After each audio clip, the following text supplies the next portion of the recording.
पिछले 200-300 साल में इंडस्ट्रियल रिवॉल्यूशन के बाद में जो चीज़ पूरी सबसे ज़्यादा जो चीज़ डोमिनेट करती जा रही है वर्ल्ड में, वो कुछ और नहीं सिर्फ इकोनॉमिक्स है। टोमा पिकेटी का एक पेपर आया जो अब बार बार पिछले 5 सालों में उसकी अपडेटेड रिपोर्ट्स आती हैं, from British Raj to billionaire राज।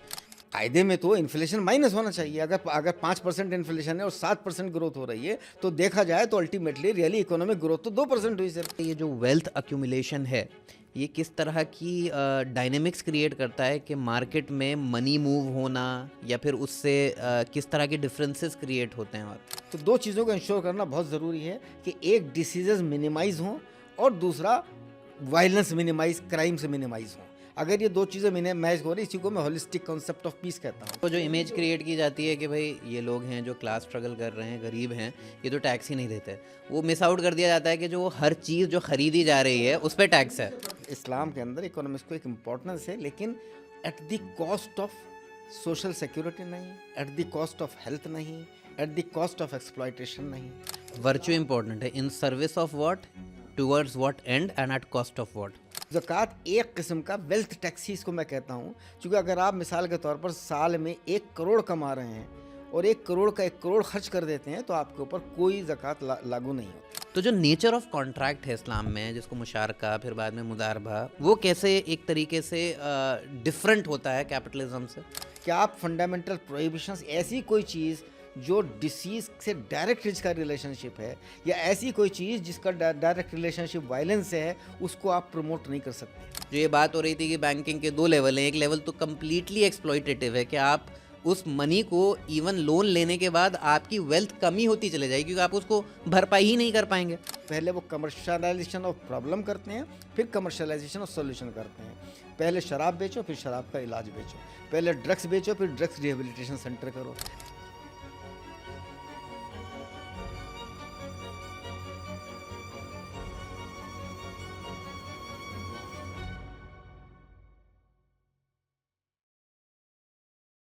आज हमारे साथ हैं रिनाउंड ऑथर और Islamic scholar doctor Javed Jamil साहब। इस खास बातचीत में हम इकोनॉमिक इनइक्वालिटी और डेवलपमेंट के असली मायने समझेंगे। क्या सिर्फ जीडीपी ग्रोथ काफ़ी है या हेल्थ, सोशल जस्टिस और पीस भी ज़रूरी हैं? इस्लामिक इकोनॉमिक्स, ज़कात, कैपिटलिज्म और एक्सप्लॉयटेटिव बैंकिंग सिस्टम पर भी हम डॉक्टर साहब से बात करेंगे और ये जानने की कोशिश करेंगे कि एक इक्विटेबल और ह्यूमेन इकोनॉमिक मॉडल कैसा हो सकता है। आपकी जो पहली किताब है जो प्रॉपरली इकोनॉमिक सिस्टम को एज अ होल देख रही है, वो डेवल ऑफ इकोनॉमिक फंडामेंटलिज्म है, जो 2001-2002 के करीब आपने उसको पब्लिश किया। उसके बाद आपने हेल्थ इकोनॉमिक्स के पर्सपेक्टिव से लिखा इकोनॉमिक्स फर्स्ट और हेल्थ फर्स्ट, कि क्या इकोनॉमिक्स के लेंस से हेल्थ को देखा जाए या हेल्थ के लेंस से इकोनॉमिक्स को देखा जाए। जो कि प्रिज्म चेंज होता है तो फिर आपकी जो इकोसिस्टम होता है या उसकी वैल्यूज़ होती हैं वो भी बदल जाती हैं। तो आपकी इस तरह मुख्तलिफ़ किताबें हैं। सबसे पहले तो जो आपका प्राइम फोकस रहा है कि आपको क्यों इंटरेस्ट ये पेश आया, वो मैं देखता हूँ जब आपके काम को, आप इनइक्वालिटी को बहुत फोकस करते हैं। और अक्सर मुसलमानों में मैंने बहुत ज़्यादा लोगों को इनइक्वालिटी को फ्रेमवर्क बनाते हुए नहीं देखा। वो रिबा फ्री इकोनॉमी और इस तरह की चीज़ें कि भाई ज़कात रीडिस्ट्रीब्यूट हो जाए, वो बहुत मोटा मोटा इकोनॉमिक सिस्टम को एक पूरी आर्किटेक्चर की तरह नहीं प्रेजेंट कर पाते। हालांकि अज्यूम कर रहे होते हैं कि भाई क्योंकि इस्लामिक थॉट है तो होलिस्टिक होगा, लेकिन वो होलिज्म को अज्यूम करने के बाद उसको प्रूफ या उसको डेवलप नहीं किया जाता। तो सबसे पहले तो मैं आपसे ये समझना चाहूँगा कि आपको क्यों इंटरेस्ट पैदा हुआ एज अ मेडिकल डॉक्टर, क्योंकि आप एक प्रोफेशनली एक मेडिकल डॉक्टर रहे हैं, आपने 30 साल प्रैक्टिस किया है। आपको क्यों इंटरेस्ट पैदा होता है इकोनॉमिक्स में एज अ फील्ड? देखिए, असल में इसकी भी एक हिस्ट्री है और वो हिस्ट्री बड़ी दिलचस्प ये है कि जब मेरी पहले book Islam and family planning आई थी, उसी वक्त मेरे पास में एक एम्स के उस ज़माने में जो डायरेक्टर थे प्रोफेसर ललित मोहन नाथ, और उनका लेटर आता है मेरे पास में और वो ये कहते हैं कि जिस तरह का काम आपने फैमिली प्लानिंग पर किया, इसी तरह का काम एड्स पर करें, चूँकि एड्स आजकल एक बहुत बड़ी प्रॉब्लम पैदा हो गई है। तो जब मैंने उसका और एड्स के ऊपर काम करना शुरू किया तो उसमें ये सबसे ज़्यादा जो एक डोमिनेंट फैक्टर सामने आया वो ये आया कि आजकल जो तमाम जो है जितनी सेक्सुअल फ्रीडम को जिस तरीके से अब बढ़ावा दिया गया है, उसके नतीजे के तौर पर एड्स बहुत ज़्यादा उभर रही है, और उसका जैसे मैंने उस ज़माने में कमर्शलाइजेशन ऑफ सेक्स की बात की, और उस किताब में पहली बार मैंने वर्ड जो इकोनॉमिक फंडामेंटलिज्म जो मेरा वर्ड है, उस किताब में पहली बार यूज़ किया। और उस किताब का एक अट्रैक्शन इतना लोगों में बढ़ा कि लोगों ने मुझसे कहा कि आपका जो इकोनॉमिक फंडामेंटलिज्म की जो टर्म है, ये बड़ी अट्रैक्टिव है, और इस पर तो एक आपको एक पूरा अलग से एक किताब लिखनी चाहिए। तो उस वक्त मैंने, ये 2000 से पहले की बात है, 1999 के आसपास की बात है जब ये मेरी किताब आई थी, और फॉर्मर प्राइम मिनिस्टर चंद्रशेखर ने उसको फॉरवर्ड में लिखा था। तो उसमें जब मैंने इकोनॉमिक्स के ऊपर गौर करना शुरू किया, तो एक के बाद एक पूरी की पूरी चीज़ें उभरनी शुरू हुई, और जिसमें ये बात बड़ी क्लियर उभर के सामने आ गई कि पिछले 200-300 साल में इंडस्ट्रियल रिवोल्यूशन के बाद में जो चीज़ पूरी सबसे ज़्यादा जो चीज़ डोमिनेट करती जा रही है वर्ल्ड में, वो कुछ और नहीं, सिर्फ इकोनॉमिक्स है। और उसी बुनियाद पर दो अलग अलग एक आइडियोलॉजीज पैदा हुई, जिसको एक को कैपिटलिज्म कहा गया, एक को कम्युनिज्म कहा गया। एक स्टेज तक तो ऐसा रहा तकरीबन 1960-70 तक कि दोनों बहुत स्ट्रांग थी, पावरफुल थी। लेकिन उसके बाद में कम्युनिज्म आहिस्ता आहिस्ता जो है वो जो लेफ्टिस्ट पॉलिसीज़ थी, वो आहिस्ता आहिस्ता दुनिया में बहुत कमज़ोर होती चली गई, और राइटिस्ट जो पूरा एलिमेंट है वेस्टर्न इकोनॉमी का, उसमें वो चीज़ बहुत ज़्यादा डोमिनेट कर गई, और उसमें कॉरपोरेटाइजेशन जो है बहुत स्ट्रांग होता चला गया, कि पूरा का पूरा उन्होंने पूरा एक सिस्टम डेवलप कर लिया, कि जिसमें उन्होंने पॉलिटिक्स को भी इकोनॉमिक्स के ताबे कर दिया, और उसके नतीजे के तौर पर वो चीज़ उभर कर सामने आई जिसे मैं कॉरपोरेटोक्रेसी कहता हूँ। कि जो सो कॉल्ड डेमोक्रेसी है, democracy is defined as the government of the people, for the people and by the people, but in fact it has turned into corporatocracy, which is the government of the corporate, run by the agents of the corporate and for the corporate। कि वो corporates के interest में सब कुछ define हो रहा है। और जैसा कि आप पहले बात कर रहे थे एक गॉड फ्री सिस्टम की, यहाँ तक कि साइंसेज में भी इस बात को बहुत स्ट्रांगली प्रोजेक्ट किया गया कि जब हम जो है क्रिएशन ऑफ यूनिवर्स की बात करेंगे, तो हम गॉड को जिक्र बीच में नहीं लाएंगे, गॉड को यूज़ किए बगैर। हालांकि जितने बड़े साइंटिस्ट हुए, आइंस्टाइन, डार्विन, ये सब गॉड में बिलीविंग थे। आइंस्टाइन ने तो बाकायदा गॉड्स एम की बात की, माइंड की बात की। लेकिन आहिस्ता आहिस्ता उसको ये रखा गया कि गॉड का ठीक है बहस भी हो जाए, लेकिन हमें गॉड का जिक्र मिनिमाइज करना है। हालांकि आज तक भी बच नहीं पाए हैं। गॉड का जिक्र खूब क्रिएशन ऑफ द यूनिवर्सिटीज़ की थ्योरीज को लेकर कहीं ना कहीं रहता है, उसके फेवर में आर्गूमेंट और अगेंस्ट में आर्गूमेंट। तो इकोनॉमिक फंडामेंटलिज्म में दूसरे लेवल पर उन्होंने क्या किया कि उन्होंने फिर सोसाइटी को टेलर करने की कोशिश की, इमेजिनेशन को टेलर करने की कोशिश की। उस इमेजिनेशन को उन्होंने पूरी तरीके से मास्टरमाइंड किया थ्रू मीडिया, कि साहब जो है आदमी की ज़िंदगी में असल चीज़ है, उस आदमी को फ्रीडम ऑफ चॉइस होनी चाहिए। उसके अंदर वो जो मन करे, चाहे उसका अच्छी चीज़ को कर रहा है तो भी ठीक, बुरी चीज़ को करे तो भी ठीक। तो उन्होंने यहाँ पर एक कॉन्सेप्ट पूरा पैदा कर दिया कि फ्रीडम ऑफ चॉइस के नाम पर उन्होंने सिर्फ कमर्शलाइजेशन ऑफ नीड्स या कमर्शलाइजेशन ऑफ पॉजिटिव्स ही नहीं किया, बल्कि कमर्शलाइजेशन ऑफ नेगेटिव्स भी किया। कि कमर्शलाइजेशन ऑफ जो वीकनेसेस, ह्यूमन वीकनेसेस हैं, उनको भी उन्होंने कमर्शलाइजेशन किया, चूँकि उनको उसमें लगता था कि इंसान के अंदर ये जो डिज़ायर्स हैं, ये इंसान की जो जिस्मानी डिज़ायर्स उस तरफ होती हैं, कहीं अल्कोहल की तरफ, कहीं सेक्स की तरफ, कि वो इतनी स्ट्रांग है कि उनको कमर्शलाइज करेंगे तो उसका एक बहुत बड़ा एक इकोनॉमी उससे जनरेट होगी। तो उसको उन्होंने बढ़ाना देना शुरू किया। उन्होंने पूरा जो मीडिया को अपने कंट्रोल के अंदर कर लिया। तो मीडिया के अंदर उसी तरह की पूरी रिपोर्ट्स, उसी तरह का पूरा फैक्ट्स वो सामने लाते हैं जो उनकी पूरी कॉरपोरेटोक्रेसी की थ्योरी को और पूरी जो कॉरपोरेट वर्ल्ड का जो डोमिनेंस है उसको आगे बढ़ाया। उन्होंने पूरे अपने इंडिकेटर्स भी, अपनी जो यानी जो डेफिनेशंस हैं, उनको भी इसी अंदाज से चेंज कर दिया कि जिसमें जो है इंडिविजुअल इम्पोर्ट हो जाए कि साहब अगर नुकसान हो रहा है पब्लिक को तो उसका जिम्मा वो इंडिविजुअल पर लगाए कि आपकी चॉइस थी, आपने जो कुछ किया, हम जिम्मेदार नहीं हैं इसके। तो उन्होंने इस तरह का पूरा कॉन्सेप्ट पैदा करना शुरू किया। उन्होंने फिर इकोनॉमिक ट्री को पूरा अब मोनोपोलाइज करना शुरू किया, जिससे जो है देखने वालों को दूर से तो लगेगा बड़े खूबसूरत इकोनॉमी है, लेकिन जब अंदर जाकर देखें तो मालूम होगा कि किस कदर इकोनॉमिक इनइक्वालिटी कितनी बढ़ गई है। ज़मीन आसमान के डिफरेंसेस हैं एक अपर क्लास में और लोअर क्लास के अंदर, और वो डिफरेंसेस बढ़ते चले जा रहे हैं। वेल्थ जनरेट हो रही है बहुत ज़्यादा, लेकिन वो सारा का सारा डिस्ट्रीब्यूशन एक जगह हो रहा है। इनकम जनरेशन के अंदर भी बड़े बड़े डिफरेंसेस हैं कि तो वो सारी की सारी चीज़ें हुई। तो उसको उन्होंने पूरी उसको कमर्शलाइज़ करना शुरू किया, पूरा उस एंगल को पूरा। तो उन्होंने पूरा का पूरा रिलीजन उनके लिए बहुत वो था कि भाई रिलीजन बहुत बड़ी रुकावट होता है, तो एक बाकायदा एक कैंपेन अगेंस्ट रिलीजन चलाया गया, तो उसको नाम दिया गया, बड़ा खूबसूरत सेक्युलरिज्म का नारा दिया गया। लेकिन यह कि उसमें उनका मेन एम ये था कि उनको मालूम है कि रिलीजन चूँकि आदमी के इमोशंस को टच करता है बहुत ज़्यादा, और वो आदमी को कहीं ना कहीं गॉड से कनेक्ट करता है, और आदमी को जो उसकी इंटरनल डिज़ायर्स हैं उसके ऊपर कंट्रोल करने का एक पूरा सिस्टम क्रिएट करता है रिलीजन। तो इसलिए रिलीजन को साइडलाइन करो, और साइडलाइन करने के लिए उन्होंने एक जो लेफ्टिज्म थी, कम्युनिज्म था, उन्होंने तो प्योरली रिलीजन को टोटल निगेट किया कि रिलीजन नाम की कोई चीज़ गुंजाइश ही नहीं रही उनके यहाँ। उसको उन्होंने बाई फोर्स उसको ख़त्म करने की कोशिश की। लेकिन जो कैपिटलिज्म, जो राइट वो था, उन्होंने एक वो रखा कि भाई रिलीजन को बाहर कर दो, लेकिन बाकायदा ये नहीं कहा कि आप रिलीजन को फॉलो नहीं कर सकते, कि ठीक है आप अपने, या आपकी पर्सनल चॉइस है, आप करिए, आप जैसे चाहे करिए, लेकिन ये कि रियलिटी कुछ और है। सामने उन्होंने ख्वाब उस तरह के दिखाया कि देखिए दुनिया है, यही दुनिया है, सब कुछ इसी में आपको मज़े लेने हैं, तो आपको चाहिए कि आप खूब खर्च करें, खूब चीज़ों को ऐश करें, खूब हर चीज़ एंजॉय करें। तो उन्होंने एक पूरा का पूरा उस तरह का सिस्टम एक क्रिएट करना शुरू कर दिया कि जिससे कुछ पॉजिटिव भी डेवलपमेंट हुए। मैं ये नहीं कहता कि उसके पॉजिटिव डेवलपमेंट नहीं हुए, बहुत पॉजिटिव डेवलपमेंट भी हुए, लेकिन उससे ज़्यादा कहीं निगेटिव डेवलपमेंट हुए। अच्छा, क्योंकि ये जो पूरी पिक्चर आप डेवलप कर रहे हैं, कंस्ट्रक्ट कर रहे हैं, उसमें एक दो बुनियादी क्लेम्स हैं, और भी मुख्तलिफ लोग बोलते हैं उनको, लेकिन अलग अलग, कोई किसी पे ज़्यादा फोकस करता है, कोई किसी पे। आप उसको होलिस्टिकली देख रहे हैं।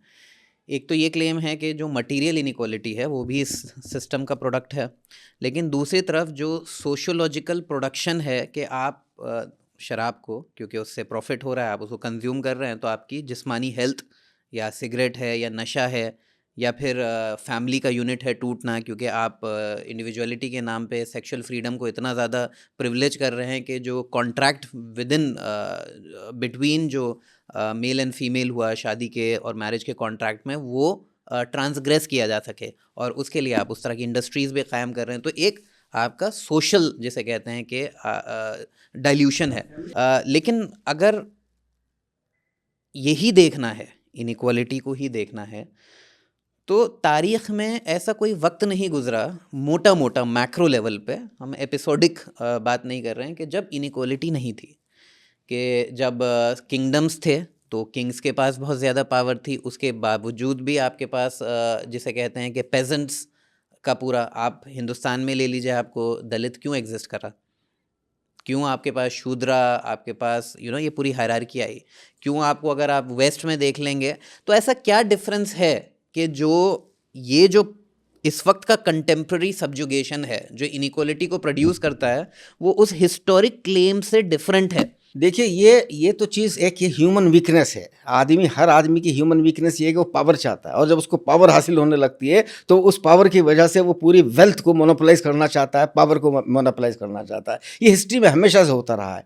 लेकिन जो पिछले 200 साल के डेवलपमेंट्स हैं, उसमें वो चीज़ बहुत ज़्यादा इंस्टीट्यूशनलाइजेशन जो हुआ है, उसमें जो टेक्नोलॉजी और साइंस को किस तरीके से मिसयूज़ किया गया है, उसमें जो प्रोडक्शन जो है, पहले ज़माने में किंग्स थे तो वो एग्रीकल्चर एक सेक्टर हुआ करता था, बाकी कोई इंडस्ट्रियल सेक्टर उतना स्ट्रॉन्ग नहीं था। लेकिन इस ज़माने में चूँकि इंडस्ट्रियलाइजेशन बहुत हुआ, और उस इंडस्ट्रियलाइजेशन में उसका टारगेट ह्यूमंस को भी बनाया गया, चूँकि उनको, और उसका नुकसान अल्कोहल और गैम्बलिंग और ये इन चीज़ों का नुकसान हेल्थी तक नहीं है, इकोनॉमिक इनइक्वालिटी में भी ये बहुत इंपॉर्टेंट रोल अदा कर रहे हैं। चूँकि आदमी की मालूम हुआ कि एक थोड़ी सी इनकम है, और उस थोड़ी सी इनकम का एक पोर्शन अगर वो इन चीज़ों में खर्च कर देता है, तो जाहिर है उसके पास में सेविंग की गुंजाइश बहुत कम हो जाती है। और अगर थोड़ी बहुत मालूम हुआ कि सेविंग हुई भी, तो कल को बीमारियाँ क्रिएट हुई, उस बीमारी से वो जो थोड़ी बहुत सेविंग है वो भी ख़त्म हो गई, वो लोन्स का शिकार हो जाता है। वो पूरी इंडिया के अंदर, पूरी आप पिछले 10-15 साल की पूरी हिस्ट्री उठाकर देख लीजिए कि फार्मर्स के अंदर जो सुसाइड्स हो रहे हैं,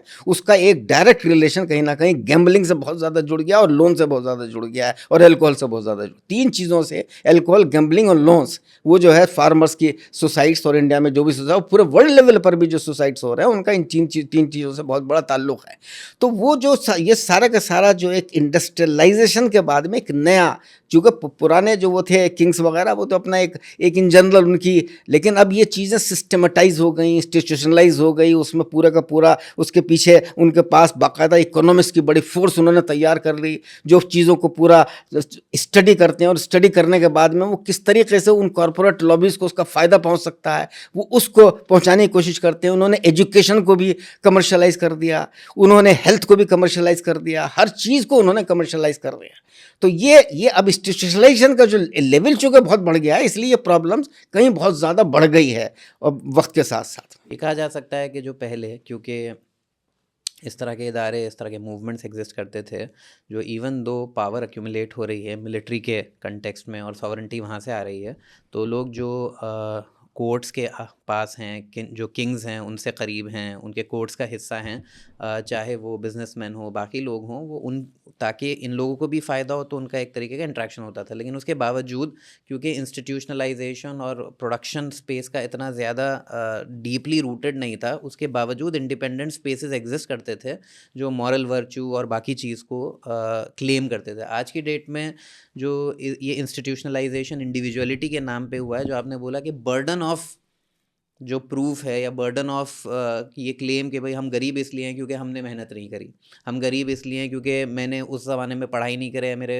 पेरेंट्स ने मेरे ऊपर इन्वेस्ट नहीं करा, ना कि इसके कि जो सिस्टम है वो सिस्टम आपको कम्प्लीटली वो कर रहा है, मतलब वो वेलफेयर के नाम पे पॉलिसीज़ डिज़ाइन तो कर रहा है लेकिन उनकी कोई एग्जीक्यूशन नहीं है। अब इसकी देखिए मैं एग्जांपल इंडिया की देता हूँ आपको। इंडिया में पिछले दिनों आपने बहुत सुना कि साहब 5th लार्जेस्ट इकोनॉमी बन रहे हैं, हम 4th बन रहे हैं, 3rd बन गए हैं, और बहुत जल्दी हम जो है 3rd नंबर पे आ जाएंगे, 4th बन चुके 3rd पर आ जाएंगे। अब उसमें वो ये भूल जाते हैं कि इंडिया की अगर जीडीपी बहुत ज़्यादा है तो उसका बड़ा रीज़न यहाँ की पॉपुलेशन है, चूँकि पॉपुलेशन 147 करोड़ के आसपास है। बाकी ज़्यादातर कंट्री की पॉपुलेशन चाइना को छोड़कर बहुत कम है, उसको पर कैपिटा इनकम को नहीं देखते। वो ये भूल जाते हैं कि पर कैपिटा इनकम के एतबार से इंडिया में 130th पोजीशन है इंडिया के आउट ऑफ 192 कंट्रीज़। 130th 130वीं पोजीशन। कभी आपने ये सुना पिछले 10-15 साल के अंदर कि ये कहा गया हो कि साहब अगले 5 साल या अगले 2 साल के अंदर हम इस फिगर को 130 से लेकर 100 के नीचे ले आएंगे, जो हमारा पर कैपिटा इनकम का एतबार से जो हमारी पूरी वर्ल्ड के अंदर जो रैंकिंग है उसे, और अगले 5 साल में इसको हम 75 से नीचे ले आएंगे, अगले 10 साल में इसको हम 50 साल से नीचे ले आएंगे, और अगले हम दावा करते हैं कि 2047 तक पहुँचते ऐसे हम हमारे पर कैपिटा इनकम के एतबार से हम टॉप 10 कंट्रीज़ के अंदर। ये बात तो कभी नहीं की जाती। बात करेंगे सिर्फ उसकी, चूँकि उनको पता है कि ये चीज़ जो है आसानी से, चूँकि इतनी ज़्यादा पॉपुलेशन है और 5 तो ट्रिलियन की बात है, तो वो जीडीपी तो अनइक्वल डिस्ट्रीब्यूशन होगा, हाँ, उनके लोगों को पैसा मिलेगा। हाँ, उसके बाद आप बोल भी सकते हैं देखिए 5 ट्रिलियन हो गई, हाँ, हालांकि उसका डिस्ट्रीब्यूशन क्या है उसका कोई फर्क नहीं। लेवल के ऊपर ज़बरदस्त चेंजेस, बजाय इसके कि इनइक्वालिटी ख़त्म होती, वो इनइक्वालिटी और बढ़ती जा रही है। क्योंकि ये इसका फॉर्मेट रिफ्लेक्ट है कि एक तरीके का कन्वर्सेशनल वो भी है। तो ये जो बोला गया ब्रिटिश कॉलोनियलिज़म, फ्रेंच कॉलोनियलिज़म और पूरी जो दुनिया पे ये कुछ हुकूमतें थी जो वेस्टर्न इम्पीरियलिज़म काबिज़ था, और उसके बाद जब देश आज़ाद होना शुरू हुए तो उसके क्लेम ये थे कि ये डेमोक्रेटिक दुनिया होगी, लिबरल दुनिया होगी, यहाँ पे इक्वलिटी होगी, यहाँ पे फ्रीडम होगी, इस तरह सब लोग अपने आप को अपलिफ्ट कर सकते हैं, डेवलपमेंट, ये सारे एक तरीके से वायदे थे। तो हिस्टोरिकली अगर इनइक्वलिटी थी भी, जो क्योंकि टोमा पिकेटी का एक पेपर आया जो अब बार बार पिछले 5 सालों में उसकी अपडेटेड रिपोर्ट्स आती हैं, from British Raj to billionaire Raj, कि 1922 में जो हिंदुस्तान में इनइक्वालिटी थी कि 1% जितनी वेल्थ ओन करता था, आज की डेट में उसी लेवल से ज़्यादा बढ़ गया है मामला। तो एक तरीके से जो जिस तरह का निज़ाम एक कॉलोनियलिटी और एक इम्पीरियलिज्म, एक इम्पीरियल पावर प्रोड्यूस करती है, वो so called development oriented socialist democracies में भी वही हाल है। तो उस वक्त तो ये क्लैरिटी थी कि ये किंग है, ये इम्पीरियल पावर है, ये आपको दबाएगी। अभी ये क्लैरिटी नहीं है। क्लैरिटी ये है लोगों के सामने कि हम ओनर हैं, हम इसके, जैसे आपने बोला कि भाई democracy for the people bye the people in ये डेमोक्रेसी की डेफिनेशन होनी चाहिए थी। लेकिन इकोनॉमिक फंडामेंटलिज्म ने क्या किया, उसी इंडिविजुअलिटी और उसको मार्कर रखते हुए उसने इंस्टीट्यूशनलाइजेशन ऐसे किया चीज़ों का, कैसे प्रॉफिट मैक्सिमाइज होगा, कैसे चीज़ें मूव करेंगी, कि वो अल्टीमेटली कॉरपोरेट्स के लिए बन गया democracy, by the corporates for the corporates, जो आपने बात बोली। देखिए इसमें और उसके लिए उन्होंने क्या क्या किया, उन्होंने पूरा जो प्राइसिंग मैकेनिज्म है वो सारा अपने हाथ में रखा। और प्राइसिंग मैकेनिज्म में हाल ये है कि जो इन्फ्लेशन बास्केट होती है उसमें भी बहुत सारी चीज़ें उनको उसमें शामिल नहीं रखते। वो इन्फ्लेशन बास्केट में मिसाल के तौर पर रेंट कितना है, कि मकानों का रेंट पर कितना होता है, वो इन्फ्लेशन बास्केट का हिस्सा वो नहीं रखते हैं। तो डे टू डे जो खाने पीने के खर्चे हैं उसे इन्फ्लेशन बास्केट में नहीं रखते हैं। उसके बावजूद भी इन्फ्लेशन बास्केट जो है उस इन्फ्लेशन बढ़ता चला जा रहा है। और जो चीज़ आपको अगर कोई ड्रिंक मार्केट के अंदर 25 रुपए की मिल रही है तो आइडियली वो ज़्यादा 5 या 6 रुपए के उसके ऊपर खर्चा आता है। इतना इतना ह्यूज प्रॉफिट वो लोग कमा रहे हैं। जो दवा मार्केट में 20 रुपए की मिल रही है वो अगर 6 और 7 रुपए की भी बिकेगी तब भी वो कुछ ना कुछ उनको फ़ायदा हो जाएगा। तो उन्होंने तो कोई कंट्रोल उसके प्राइसिंग मैकेनिज्म पर किसी तरह का कंट्रोल नहीं है। उसके अलावा जो एक दूसरी जो चीज़ है कि एक किसी भी कंपनीज़ के अंदर अगर आप उसका वेजेस का लेवल देखेंगे तो उसमें भी आपको ह्यूज डिफरेंस मिलेगा। कि जो मालूम हुआ कि जो हम प्राइवेट यूनिवर्सिटीज़ का हाल देख लीजिए कि प्राइवेट यूनिवर्सिटीज़ में मालूम होगा कि आपको जो वाइस चांसलर या उससे ऊपर की जो उसके आसपास के प्रो चांसलर वाइस चांसलर उनकी सैलरीज तो आपको मिलेंगी 5 लाख से लेकर 10 लाख तक के बीच में पर मंथ। लेकिन जो बेचारा जो पीए होगा जो दिन भर पूरा उसके अंदर कंप्यूटर के ऊपर बैठा तमाम काम करता रहता है उसको मालूम हुआ कि 10 से लेकर ज़्यादा 25,000 तक उसको सैलरी मिल रही है।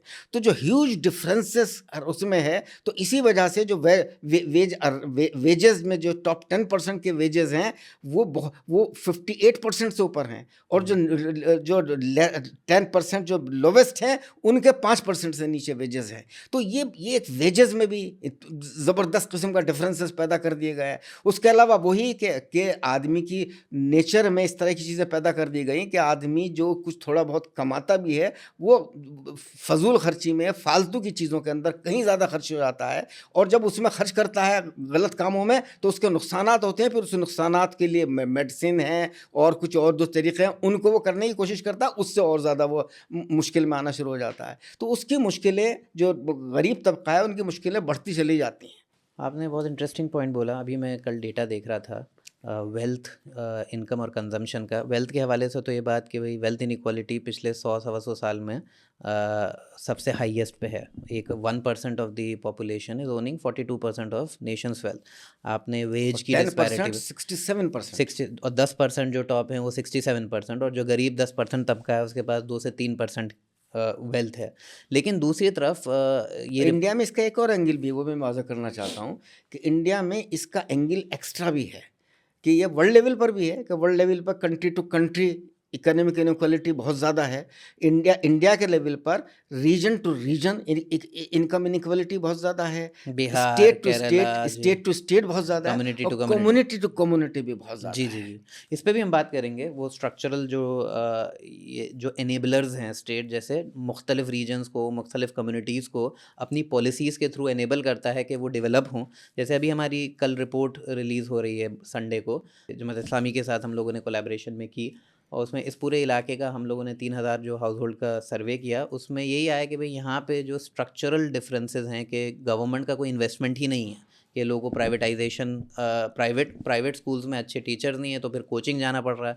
तो पहले तो जो फ्री एजुकेशन गवर्नमेंट में होनी चाहिए थी वो ना हो के आपको फ़ीस पे करनी पड़ रही है। उस फीस को में भी क्योंकि अच्छी पढ़ाई नहीं हो पा रही है तो डबल आपको फीस कोचिंग भी करनी पड़ रही है। तो ये सारी इनकम जो है, इसके अलावा एक और इसी में मैं चीज़ जोड़ूं कि मिसाल के तौर पर MBBS आपको करना है, नीट उसके लिए कंपलसरी कर दिया कि नीट का वो होगा। अब इंडिया में आज से जब MBBS कर रहा था उस ज़माने में कोई प्राइवेट कॉलेजेस नहीं होते थे। मैं यूपी के अंदर सिर्फ 8 मेडिकल कॉलेजेस थे। मैं किंग जॉर्ज मेडिकल कॉलेज में था और लखनऊ में, और बाकी 7 मेडिकल कॉलेजेस और होते थे। आज की तारीख में यूपी में कम से कम शायद मेरे ख्याल से 400 या 500 मेडिकल कॉलेजेस हो गए हैं, और वो उनमें से ज़्यादातर प्राइवेट मेडिकल कॉलेजेस हैं। प्राइवेट मेडिकल कॉलेजेस में हाल ये है, और किस तरीके से देखिए गुर्बत के ऊपर कितनी बड़ी चोट है ये, कि अगर आपके नीट में आपके जो स्कोर है वो 85% से भी ऊपर है। तो अगर आप गरीब हैं, फीस पे नहीं कर सकते, तो आपके लिए इस बात के चांसेस बहुत कम हो जाते हैं। उससे नीचे की अगर आपके तो 1-2% नीचे हैं, क्या आपका एडमिशन हो जाएगा आपको किसी गवर्नमेंट कॉलेज में, चूँकि प्राइवेट कॉलेज में आपकी हैसियत नहीं है कि आप उसके अंदर। और अगर आप 60% भी आपके हैं, यानी उससे भी कम है, अगर 60% भी अगर हैं, तो आपके पास में अगर आप पैसा है, तो आप बड़े आराम से आपको किसी ना किसी प्राइवेट कॉलेज में एडमिशन मिल जाएगा। और इवन 50% से नीचे भी हैं, अगर आप एनआरआई हैं और 50% से नीचे तब भी आपको एडमिशन मिल जाएगा। आप इसको तो reservation of the rich, reservation of the rich, तो आप तो पढ़ाई में भी आपने, एजुकेशन में तो बेचारा जो गरीब कितना ही इंटेलिजेंट क्यों ना हो, उसके लिए डॉक्टर बनने के, इंजीनियर बनने के इम्कानात बहुत कम हो जाते हैं, उसे बेचारे को छोटी मोटी नौकरी करनी पड़ेगी। और अगर आप रिच हैं तो आप ना पढ़ें, दिन रात आप खूब मैचेस खेलें, खूब मौज मारें, और अपना आप थोड़ी बहुत जो है आपके परसेंटेज ज़रा सी भी थोड़ी अच्छी हो गई, बाप की हैसियत आपकी इतनी है कि वो 1 करोड़ रुपया आपके एमबीबीएस में खर्च कर सकता है, तो कोई दिक्कत नहीं है। बस फिर वो जो है वो खुद डॉक्टर बनेगा, बड़े डॉक्टर बनेगा, और डॉक्टर बनने के बाद में वो बड़े बड़े हॉस्पिटल, प्राइवेट हॉस्पिटल एस्टेब्लिश करेंगे, और वहाँ पर वो जो है फिर एक लूटमारी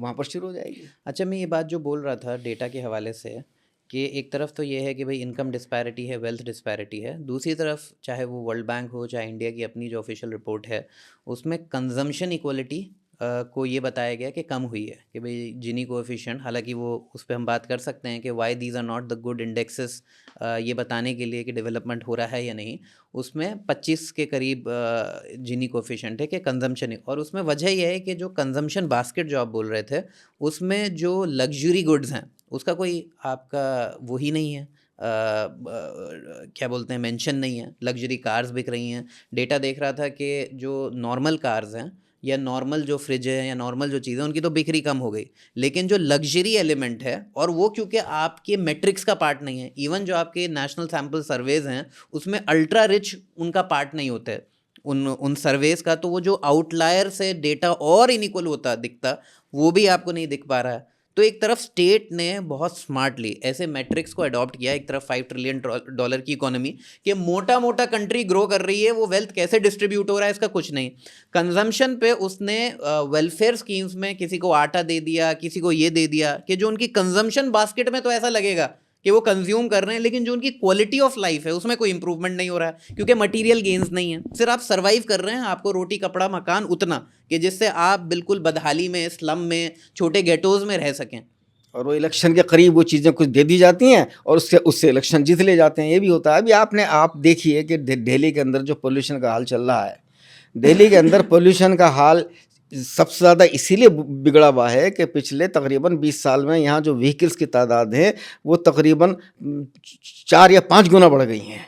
और उस व्हीकल्स को मैंने ये सजेशन दिया था, लेकिन उसको बाकायदा उसको मेरे बिल्कुल एक्सेप्ट नहीं किया गया। मैंने सजेशन दिया था कि भाई व्हीकल्स के ऊपर जो ये पूरा, अगर तादाद जब तक कम नहीं होगी, पोल्यूशन लेवल कम नहीं होने वाला है। और व्हीकल्स को अगर कम करना है तो उसका एक बहुत आसान तरीका ये हो सकता है कि जो व्हीकल्स के ऊपर फाइनेंसिंग होती है, उस फाइनेंसिंग को आप बंद कर दीजिए, कि जिसके पास में पैसा है वही व्हीकल खरीदेगा, वरना नहीं खरीदेगा। लेकिन उसको भी टोटली उसके ऊपर कोई किसी किस्म का कोई एक्शन नहीं। और तो चूँकि पता है कि अगर वो ये करेंगे तो जाहिर है पूरी मार्केट को इसका नुकसान हो जाएगा, जो व्हीकल मैन्युफैक्चरर्स हैं उनको नुकसान होगा, और जो पूरी की पूरी जो फाइनेंसिंग कंपनीज हैं उनको नुकसान होगा। इसलिए ऐसा कोई सजेशन उनको एक्सेप्टेबल नहीं हो सकता जो पब्लिक के लिए, चाहे वो कितना भी फ़ायदेमंद हो, पब्लिक की जान बचाने वाला हो, पब्लिक को बीमारियों से बचाने वाला हो, लेकिन अगर वो कहीं थोड़ी बहुत ज़रा सा नज़ला भी किसी कॉरपोरेट को करने वाला होगा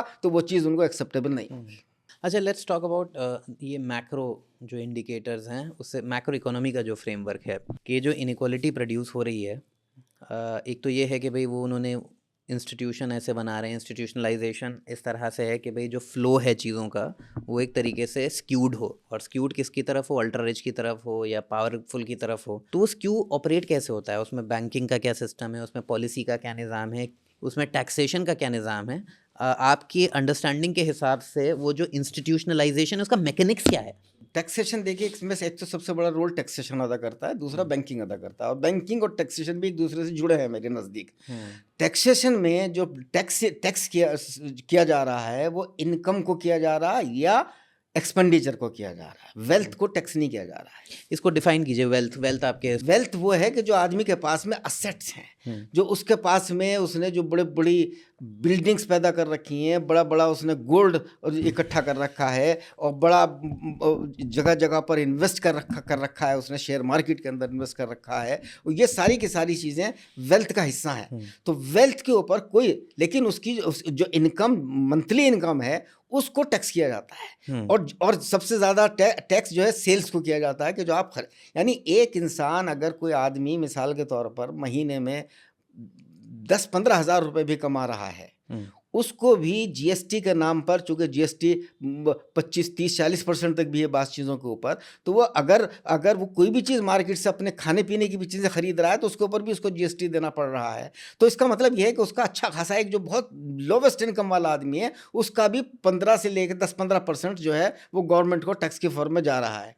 और जो है जो ज़रा सा जो उस इनकम को क्रॉस करने लगते हैं, यानी लोअर इनकम रेट्स को ज़रा सा ऊपर करने लगते हैं, उनको फॉरेन इनकम टैक्स उनको पर देना पड़ता है। लेकिन जो ये बेचारे सारे वो हैं कि जो किसी तरीके से अपनी इनकम, अपने उसको अपने खर्चे चला रहे हैं। अच्छा, वो जो इमेज क्रिएट की जाती है कि भाई ये जो फलानी कम्युनिटीज़ हैं, या जो ये लोग हैं जो क्लास स्ट्रगल कर रहे हैं, गरीब हैं, ये तो टैक्स ही नहीं देते, वो मिस आउट कर दिया जाता है कि जो हर चीज़ जो खरीदी जा रही है उस पर टैक्स है। तो वो एक तो ये चूँकि वेल्थ पर टैक्स नहीं करते, अगर ये उसके बरक्स वेल्थ पर टैक्स करते हैं, और मेरा अपना सजेशन ये है कि एक्सपेंडिचर पर तो टैक्स बिल्कुल नहीं होना चाहिए। उससे पहले हम मैकेनिज्म पे हैं कि इस तरह से क्या होता है। दूसरे नंबर पर इसी वजह से जो एक दूसरा रोल बैंकिंग का स्टार्ट हो जाता है। नहीं, सबसे पहले ये भी आप बताइए, क्योंकि मैंने आपको काम पढ़ा है कि किस तरह से ये जो वेल्थ एक्यूमुलेशन है, ये किस तरह की डायनेमिक्स क्रिएट करता है कि मार्केट में मनी मूव होना,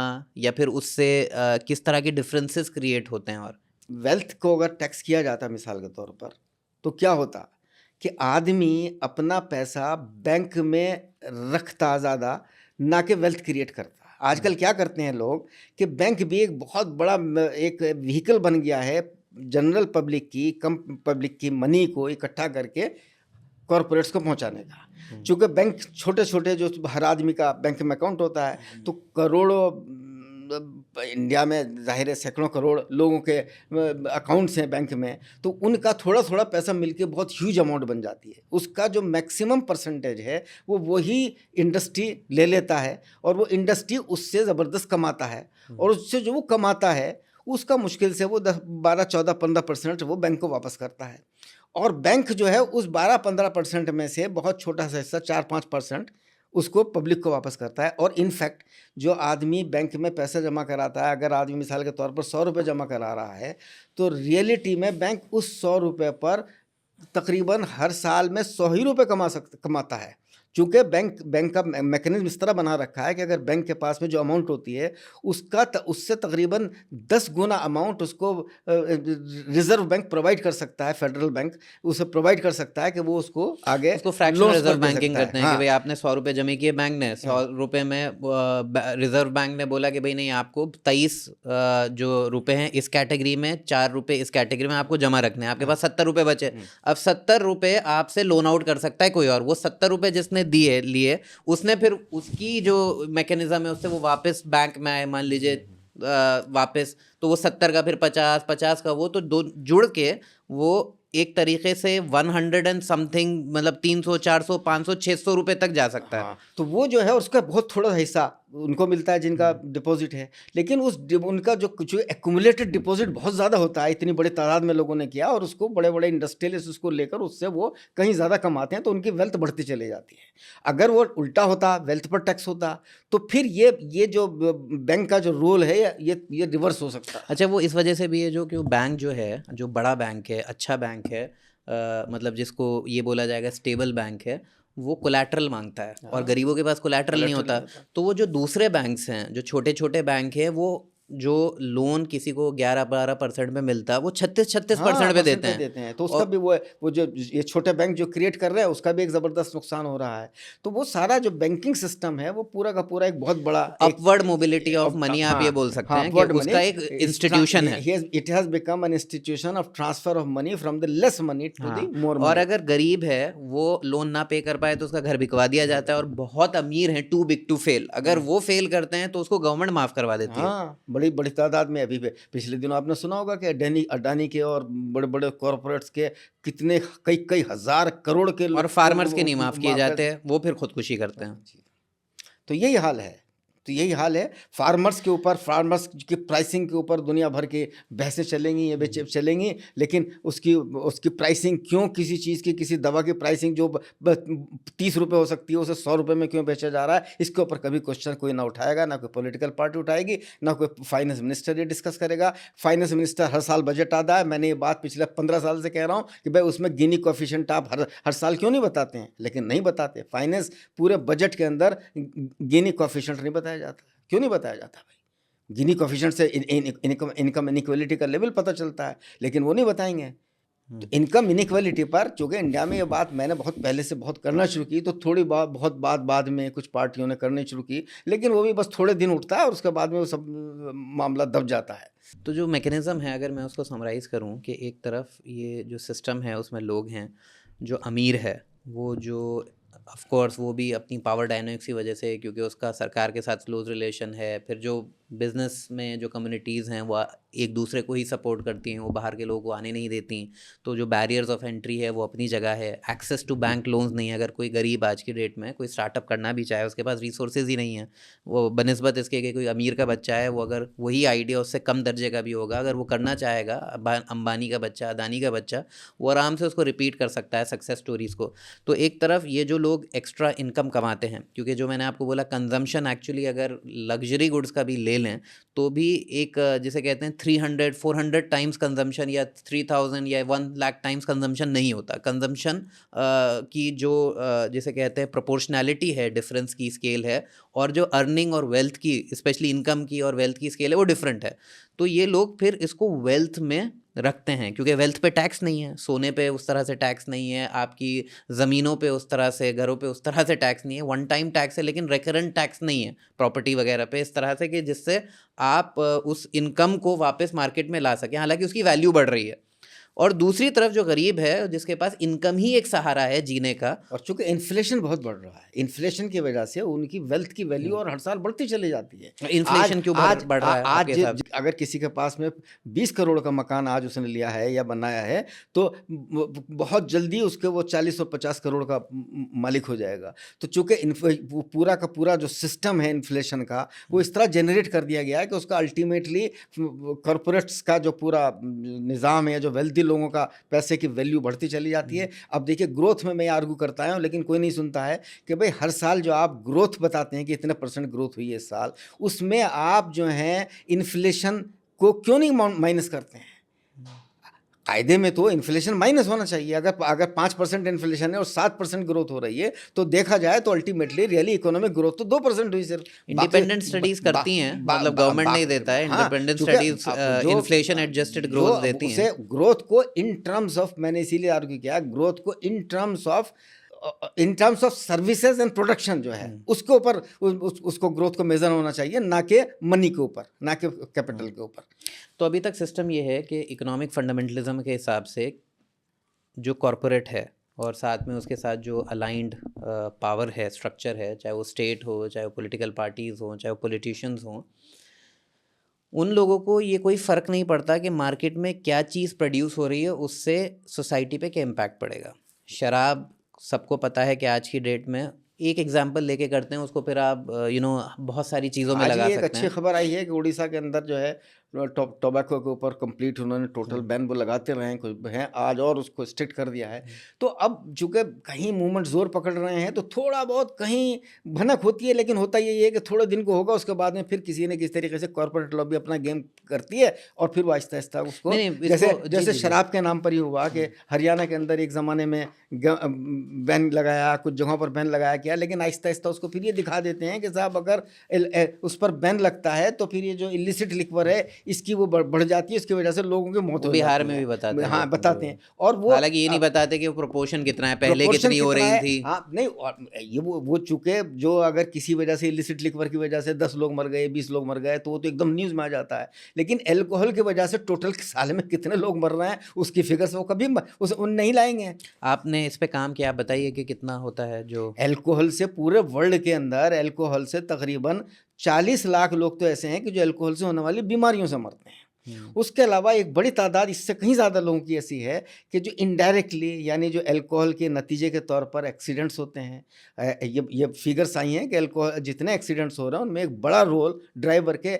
एल्कोहल में मुब्तला होने की वजह से होता है। उसके अलावा एल्कोहल का डायरेक्ट ताल्लुक़ इवन सेक्स ट्रांसमिटेड डिसीजेस से भी है, कि वो एड्स के ऊपर भी ये बात आई है कि अल्कोहल की वजह से, चूँकि वो जो उन्होंने सेफ सेक्स का जो वो था मेथड वो फॉलो नहीं कर पाते, तो इस वजह से उसमें एड्स की वजह से भी बहुत सारी डेथ्स होती हैं। मर्डर्स, रेप्स, ये भी बहुत ज़्यादा एल्कोहल के इफेक्ट के अंदर होते हैं। तो एल्कोहल के तो बड़े मल्टीपल इफेक्ट्स हैं, मल्टीपल डायरेक्शन में, उसकी टोटल फिगर सामने लाते भी नहीं है। तो एक तरफ ये बता देते हैं 100, 200, 300 जो भी गलत है, मतलब अगर लोग वैसे भी मर रहे हैं तो हम उससे भी अग्री नहीं करते, लेकिन एक तरफ लाखों की फिगर और जो अल्टीमेटली इनडायरेक्टली करोड़ों में बैठ रही है साल में, और दूसरी तरफ कई सौ, तो ये निकल कर आ रहा है कि एक तरफ गरीब है जिसको वो चीज़ कंज्यूम करके, वो टीवी पे दिखा के कि हीरोज़ हैं बॉलीवुड में, ये सब चीज़ें कंज्यूम की जा रही है, उसको लार्जर देन लाइफ दिखाया जा रहा है। एक तरफ आपके कंजम्पशन में अगर आपके पास 100 रुपये हैं तो कुछ आपका इसमें चला जा रहा है, कुछ क्योंकि आप जिस इलाके में रहते हैं उस इलाके में गवर्नमेंट ने स्कूल्स नहीं बनाए, उन्होंने रिच इलाकों में या फिर ऐसे इलाकों में जो उनके जिनको वो सपोर्ट करते हैं, जिन कम्युनिटीज़ को, वहाँ पे स्कूल है। मुस्लिम इलाकों में उतने स्कूल नहीं है, सच्चर कमेटी रिपोर्ट ने पहली बात तो रूरल अर्बन डिवाइड के सारा अर्बनाइजेशन हो रहा। अर्बनाइजेशन में मेनली जो मेट्रोपॉलिटन सिटीज़ हैं या बड़े सिटीज़ हैं उनमें क्यों दिल्ली की पॉपुलेशन इतनी ज़्यादा बढ़ गई है, वजह ये थोड़ा ही है कि कोई फर्टिलिटी रेट ज़्यादा है, बल्कि इसलिए कि चूँकि छोटे गाँवों से लोग निकल के छोटे शहरों में आते हैं, छोटे शहरों से बड़े शहरों में, बड़े शहरों से फिर अल्टीमेटली मेट्रोपॉलिटन सिटीज़ के अंदर आते हैं। और इसकी वजह यही है कि चूँकि रूरल लेवल के ऊपर कोई रूरल डेवलपमेंट नहीं है, वहाँ का आदमी बेचारा गरीब है, उसको ज़रा छोटी मोटी नौकरी ढूंढने के लिए वो शहरों की तरफ भागते हैं। शहरों में जो ज़रा सा थोड़ा बहुत पढ़ लेते हैं वो थोड़ा बड़े शहरों की तरफ भागते हैं। तो चूँकि पूरा का पूरा आपका जो इंडस्ट्रियलाइजेशन का सिस्टम है वो भी कहीं ना कहीं कुछ सिटीज़, कुछ इलाकों तक महदूद होकर रह गया है। बाकी जगह पर उसको जो उसका डिवीज़न, जिस तरह उसका डिस्ट्रीब्यूशन होना चाहिए, तो पहले तो वो डिस्ट्रीब्यूशन प्रॉपर नहीं होता, तो उसकी वजह से भी ये सारे के सारे प्रॉब्लम्स बढ़ती चली जा रही है। एग्लोमरेशन के भाई, आप अर्बनाइजेशन की तरफ वो कर रहे हैं। तो एक ये कि भाई आपकी इनकम पहले ही कम है, उस इनकम में से एक बड़ा हिस्सा ऐसा है कि जो आपको उन चीज़ों को कंज्यूम करने में लगा दिया जा रहा है प्रॉफिट के लिए, क्योंकि उससे प्रॉफिट जनरेट हो रहा है जो आपके लिए एक्चुअली नुकसानदेह है। उसके बाद जो गवर्नमेंट को पब्लिक गुड्स के नाम पे एजुकेशन, हेल्थ आपको ऑलमोस्ट फ्री एक्सेस होनी चाहिए थी, वो कॉस्ट भी आप पे पड़ रहा है। और उसके बाद क्योंकि वो क्वालिटी अच्छी नहीं है प्राइवेट स्कूल्स की और इस तरह की चीज़ों की, तो कोचिंग का भी, तो मोटा मोटा जो आपके पास इनकम बच रही है कंजम्पशन के लिए, बाकी चीज़ों के लिए, या ग्रोथ के लिए, या फिर इन्वेस्टमेंट के लिए, क्वालिटी ऑफ लाइफ में, वो ऑलमोस्ट नॉन एग्जिस्टेंट है। और दूसरी तरफ ये है कि भाई वेल्थ पे क्योंकि टैक्स नहीं है, वो ग्रो किए जा रहा है। बहुत ही बेहतरीन प्राइवेट इंस्टीट्यूट्स बनाए जा रहे हैं कि आप एक हिस्सा खर्च करके अपने आप को बेहतर एजुकेशन भी दे सकें। गवर्नमेंट स्कूल्स में भी बहुत अमीर बच्चे भी जाते हैं इस वजह से, क्योंकि जब आपको कोचिंग और ये सारी चीज़ें शुरू से बिल्कुल हाई क्वालिटी में एक्सेस होगा तो आप उसी तरह से आउट परफॉर्म भी करेंगे। तो सिस्टम एक तरीके से पूरी तरह से डिज़ाइंड इस तरह है कि वो ह्यूमन वल्नरेबिलिटीज़, ह्यूमन ससेप्टेबिलिटीज़, इनको प्रॉफिटाइज, उसकी प्रॉफिट मैक्सिमाइजेशन को इस्तेमाल करके और अक्यूमुलेशन ऑफ वेल्थ को डायरेक्ट करे। और दूसरा ये कि जो टैक्सेशन का निज़ाम है उसमें इनकम को टैक्स किया जा रहा है, हालांकि जो गरीब जितना गरीब होता चला जाएगा उसकी जो सोर्स है एक्सपेंडिचर की या जो उसकी रिसोर्सेज हैं वो उसकी इमीडिएट इनकम से आ रही है। और बनिस्बत इसके क्योंकि वेल्थ को टैक्स नहीं किया जा रहा है, तो अल्टीमेटली जितना रिच है, सुपर रिच है, वो वेल्थ को बाहर निकाल रहा है इकोसिस्टम से, क्योंकि वो सोने में, स्टॉक्स में और उसके फॉर्म में जमा हो जा रही है, जिसमें उसका फ्लो और यूटिलाइजेशन नहीं है। चलिए स्टॉक्स में तो एक लेवल पे यूटिलाइजेशन इस तरह हो सकता है था कि अगर आप डायरेक्टली कंपनी में इन्वेस्ट कर रहे हो, लेकिन स्टॉक एक्सचेंज आपस में इस तरह है कि वो मनी मूव करता है विदाउट एनी प्रोडक्शन वैल्यू, फिर भी उसका कुछ ना कुछ इम्पैक्ट होता है। लेकिन उससे कहीं ज़्यादा वेल्थ आपकी ज़मीनों में, सोने पे, इस तरह के एसेट्स में चले जाती है जिसकी प्रोडक्टिविटी बहुत ज़्यादा नहीं होती। और दूसरी तरफ वही अमीर बैंकिंग सिस्टम के थ्रू वो वेल्थ को निकाल के जो गरीबों की एक्यूमुलेट हुई है, वो भी दो लेवल पे, कि एक अमीरों का बैंक है जो आपको स्टेबल वो देता है और गरीबों को बैंक देता ही नहीं है लोन, तो उसके लिए वो जो दूसरे बैंक्स हैं जो बहुत ज़्यादा एक्सप्लॉइटेटिव इंटरेस्ट रेट के कॉन्टेक्स्ट में लोगों को लेते हैं और वो डेट ट्रैप में फंसते चले जाते हैं। इसके बनिस्बत क्या ऐसा टैक्सेशन का पैराडाइम होना चाहिए, क्योंकि आप इस्लामिक स्कॉलर हैं, कुरान पे आपका काम है, आपने इस पे काफ़ी लिखा है, तो इसके बनिस्बत एक तो ये है जो कैपिटलिज्म के अपोज्ड एक सोशलिज्म का पर्सपेक्टिव था, स्टेट उसको ओनस लेगा। अगर स्टेट भी मिडिल में नहीं है, या स्टेट अगर मिडिल में है, और वो टैक्स को किस तरह से ऑर्गेनाइज करना चाहिए, कि रीडिस्ट्रीब्यूशन तो उसका सेकंड स्टेप है कि आप उसको कहाँ लगाएंगे, कैसे लगाएंगे, लेकिन स्टेट जनरेट ही नहीं कर पा रहा है इस वजह से, क्योंकि वो रॉन्ग चीज़ों को टैक्स कर रहा है। देखिए, जहाँ तक जब इस्लाम का ज़िक्र आया है तो मैं आपको बताऊँ कि इस्लाम में पहली बात तो ये कि इस्लाम में इकोनॉमिक्स बहुत इम्पोर्टेंट है, लेकिन सबसे इम्पोर्टेंट नहीं है। इस्लाम में कहा करता हूँ कि इस इकोनॉमिक्स की जो हैसियत होनी चाहिए वर्ल्ड में, पेट में, उसमें बॉडी में, वो एक स्टमक की है, कि स्टमक के बगैर आपका बॉडी नहीं चल सकता। स्टमक ही के ज़रिए आपको खाना बॉडी को पहुंचाना है, बॉडी की सारी ग़िज़ा पहुंचानी है। जब तक स्टमक नहीं भरेगा इस जितनी इसकी ज़रूरत है तब तक। लेकिन अगर स्टमक में आप ऐसी चीज़ें भरने लगेंगे जो नुकसानदेह हैं, या स्टमक को आप ज़रूरत से ज़्यादा फिल करने लगेंगे या बहुत कम फिल करेंगे, तो प्रॉब्लम बहुत होती चले जाएंगे। तो इकोनॉमिक्स को एक एक एक इस्लाम के अंदर इकोनॉमिक्स को एक इम्पोर्टेंस है, लेकिन at the cost of social security नहीं, at the cost of health नहीं, at the cost of exploitation नहीं। तो ये सारी की सारी चीज़ें इस्लाम के की खूबी है। और वर्च्यू इस्लाम इंपॉर्टेंट है, इन सर्विस ऑफ व्हाट, हाँ towards what and and at cost of what. तो वो जो इस्लाम के अंदर ख़ास तौर पर चूँकि इस बात की गॉड से मोहब्बत के ऊपर बहुत ज़ोर दिया गया कि भाई आप उस हर चीज़ जो गॉड को पसंद आए वो करिए, रसूल को जो पसंद आए वो करिए। और वहाँ पर यही दिखाया गया कि आप जो हैं, आपको दौलत से मोहब्बत किसी हद तक ठीक है, बस उससे ज़्यादा नहीं। इस्लाम ने इस बात के ऊपर ज़ोर दिया, सारी चीज़ें हैं मौजूद, कि आपको प्रोडक्शन करना है, आपको वेल्थ अर्निंग में कोई प्रॉब्लम नहीं, वेल्थ आपको या इनकम टैक्स, इनकम जनरेशन आपको करनी है। वो चूँकि इस्लाम में तो यानी इवन जो जुमे की नमाज के सिलसिले में और जो हज के सिलसिले में आयात हैं, वहाँ भी इस बात की इजाज़त है कि आप उसको वहाँ पर बिज़नेस भी कर सकते हैं। उसके बाद में जुमे की नमाज में कहा गया कि आप फ़ौरन उस वक्त के लिए बिज़नेस छोड़ दीजिए, लेकिन उसके बाद में फ़ौरन आप अपना जो आपका कारोबार है उसके अंदर लग जाइए। और हज में भी इस बात की इजाज़त है कि बिज़नेस किया जा सकता है, लेकिन शर्त वही है कि नंबर एक, बिजनेस जो है किसी भी प्रोहिबिटेड इकोनॉमिक्स जिसे कहते हैं इस्लाम के, कि प्रोहिबिटेड आइटम्स का बिजनेस आप नहीं कर सकते। सबसे पहली कंडीशन तो ये है। दूसरी कंडीशन ये है कि बिजनेस करने में भी आपको एक इस बात की एहतियात करनी पड़ेगी कि बहुत ज़्यादा आप चार्जेस उतना ना करें। आपको प्राइसिंग मैकेनिज्म आपका वो गवर्नमेंट या जो भी एजेंसीज है उनको कंट्रोल करने की हिदायत है कि भाई वो कंट्रोल करें, प्राइसिंग मैकेनिज्म भी कंट्रोल में होना चाहिए। तीसरा जो चीज़ सबसे ज़्यादा जोर दिया गया इस्लाम के अंदर, वो है जिसको मैं कहता हूँ कि वो उसको हम टैक्सेशन की बुनियाद बना सकते हैं। कि जैसे इस्लाम में ज़कात कहा गया, कि एक तो पहली बात यही कि कुरान के अंदर जो ज़कात का सिस्टम है कुरान के अतबार से वो नंबर 3 पर आता है, यानी फंडामेंटल ड्यूटीज़ में नंबर 1 पर ईमान है, नंबर 2 पर नमाज है, नंबर 3 पर ज़कात है, रोज़ा उसके बाद है। कुरान में जहाँ भी उसका नमाज का जिक्र आता है वहीं पर फ़ौरन ज़कात का जिक्र पहले आता है। वक़ीमुस्सलात वातुज़ ज़कात, कि नमाज कायम करो और ज़कात दो। तो इंडिविजुअल और कलेक्टिव जो है, क्योंकि नमाज तो इंडिविजुअल लेवल नमाज पे इंडिविजुअल है और ज़कात जो है वो कलेक्टिव पूरी उसके लिए फ़ायदे के लिए। नमाज के सोशल एंगल बहुत इंपॉर्टेंट है, ज़कात का इकोनॉमिक एंगल और सोशल एंगल दोनों बहुत इंपॉर्टेंट है। ज़कात जब ये कहा गया कि वातुज़ ज़कात, तो इसका मतलब ये भी कह रहा है कि आप ज़कात तो जब ही दोगे जब आप कमाओगे, तो कमाओ भी। पहली बशर्त भी है ज़कात क्या है? कि ज़कात देने के लायक बनो। ज़कात देने के लायक बनो। अब ज़कात क्या है? तो ज़कात एक किस्म का वेल्थ टैक्स ही इसको मैं कहता हूँ, क्योंकि अगर आप मिसाल के तौर पर साल में 1 करोड़ कमा रहे हैं और 1 करोड़ का 1 करोड़ खर्च कर देते हैं, तो आपके ऊपर कोई ज़कात लागू नहीं होती। कुरान में इस बात के ऊपर जोर दिया गया है कि आप जो हैं कमाइए और उसको खर्च कीजिए। खर्च करने के ऊपर ज़्यादा जोर दिया गया है, और खर्च जायज़ चीज़ों पर कीजिए, ऐसी चीज़ों पर जिनसे अल्लाह ज़्यादा खुश होता हो। ज़ाहिर से ऐसी चीज़ों पर खर्च कीजिए और जायज़ चीज़ों पर कीजिए। नाजायज़ चीज़ों पर या फजूल खर्ची को इस्लाम पसंद नहीं करता। तो जब मनी का सर्कुलेशन होगा, तो ज़ाहिर है उससे ऑटोमेटिक लेवल पर जो गुर्बत है वो कम होती चली जाती है।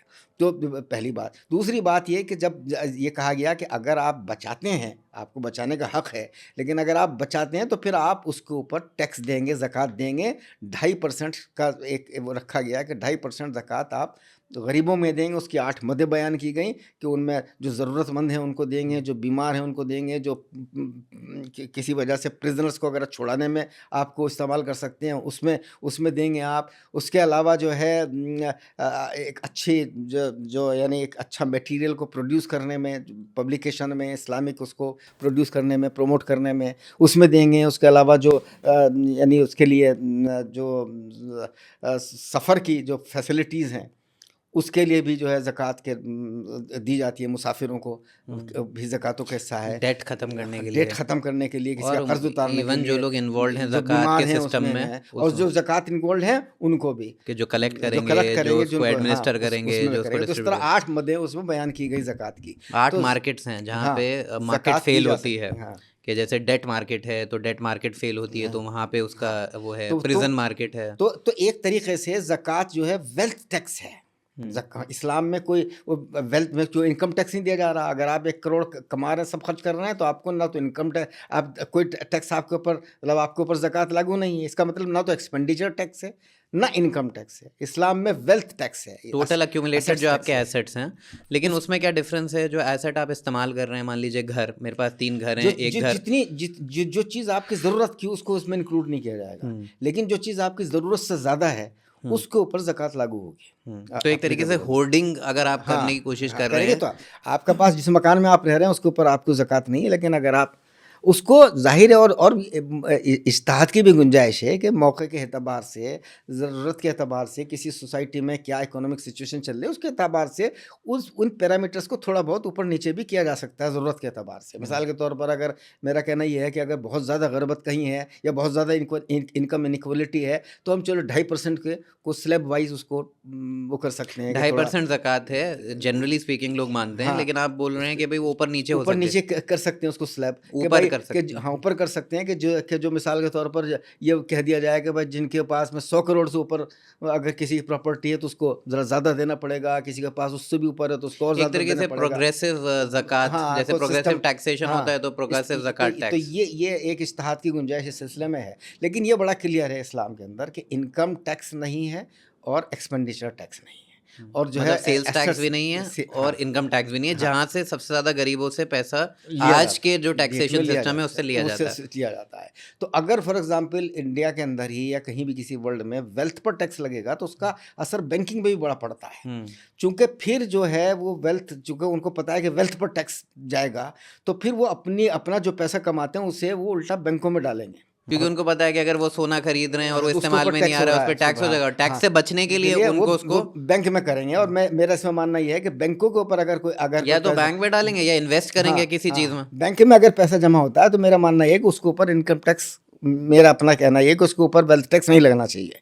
तो उससे बड़ा फ़ायदा होगा कि वो फिर बैंक उसमें जमा करेंगे। फिर बैंकों से जो पैसा, चूँकि बैंक तो मजबूर हैं, वो उनको भी अपना बिजनेस करना है, उन्हें पैसा कहीं ना कहीं देना है, तो जाहिर है फिर वो पैसा जो लेस मनीड है उनकी तरफ वो ट्रांसफ़र होगा और कम से कम उस पर मजबूर होंगे वो देने के ऊपर, कि कम से कम इंटरेस्ट रेट के ऊपर वो पैसा देने के ऊपर मजबूर होंगे। थोड़ा सा इसको मैं ब्रेक डाउन करने की कोशिश कर रहा हूँ, क्योंकि वेल्थ एक्यूमुलेट करना अब आपके लिए डिस्करेजिंग हो गया, क्योंकि आप उस पर टैक्स देना पड़ेगा। टैक्स आप देना नहीं चाहोगे तो आप अपनी वेल्थ को वहाँ रखोगे जहाँ से आपसे उसको रिटर्न मिलेगा, रादर देन देना पड़ेगा। बैंक आपको थोड़ा रिटर्न देता है। अब बैंक के पास ये, अगर आपके पास इन्वेस्टमेंट की कोई अपॉर्चुनिटी होती तो आप खुद कर लेते, आपके पास क्योंकि इन्वेस्टमेंट की अपॉर्चुनिटी नहीं आपने बैंक को दिया। अब बैंक ढूंढेगा कि भाई किसको इन्वेस्ट करने के लिए पैसे की ज़रूरत है।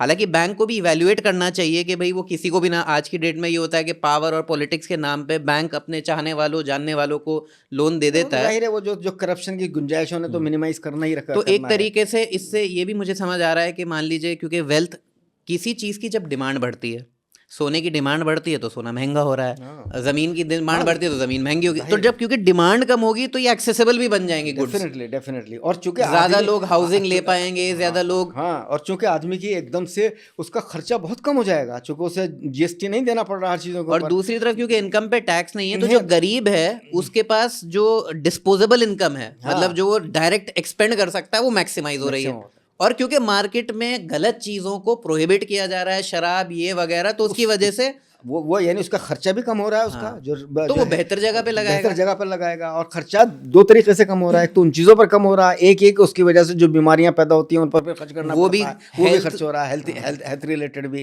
फैक्टर्स कम हो रहे हैं। तो आदमी अगर आज की तारीख में अगर आज एक किसी आदमी का घर 10,000 में चल रहा है तो वो उसका मालूम हुआ कि घर उसका 5,000 में भी चल सकता है, और 10,000 में फिर वो बहुत उम्दा चलेगा, बहुत अच्छा घर चलेगा। तो वो बड़ा फर्क आ जाएगा, और उसके बाद में उसकी सेविंग की गुंजाइश भी उसकी बनती चली जाएगी। तो इनकम इनइक्वालिटी ऑटोमेटिकली बहुत कम होता चला जाएगा। बल्कि आप उसकी तरफ भी और तवज्जो दीजिए। प्राइसिंग मैकेनिज्म भी इस्लाम में इस बात के ऊपर भी कि भाई प्राइसिंग मैकेनिज्म को कंट्रोल करना गवर्नमेंट का काम है। और इस्लाम इस बात को कहता है कि हुकूमत की जिम्मेदारी है कि वो कोई भी एक्सप्लॉयटेशन ना होने दे किसी किस्म का भी। तो हुकूमत की भी बाइंडिंग है, और हुकूमत में चूंकि जब एक इस्लामिक गवर्नमेंट होगी तो हुकूमत में भी ऐसे लोग होंगे जो जाहिर है करप्शन से दूर होंगे। तो फिर वो बेसिकली, और उनको भी ये बात जोर दिया जाता है कि भाई वो आवाम के लिए काम करें। तो जब आवाम के लिए करेंगे तो फलाही स्कीमें, वेलफेयर स्कीम्स एक के बाद एक ज़्यादा बढ़ जाएंगी। हमारे हॉस्पिटल्स हम लोग फ्री कर सकते हैं कि भाई ये कुछ गरीबों के लिए, उसके लिए फ्री एजुकेशन हो सकती है, फ्री ट्रीटमेंट हो सकता है, बहुत सारी चीज़ें फ्री हो सकती हैं फिर। अच्छा, सिर्फ क्योंकि आपका काम जब मैं देख रहा था, आप टैक्सेशन में सिर्फ ज़कात को नहीं लेते, आप उसके उश्र और अलावा खुम्स। उश्र और खुम्स, ये दो चीज़ें और हैं।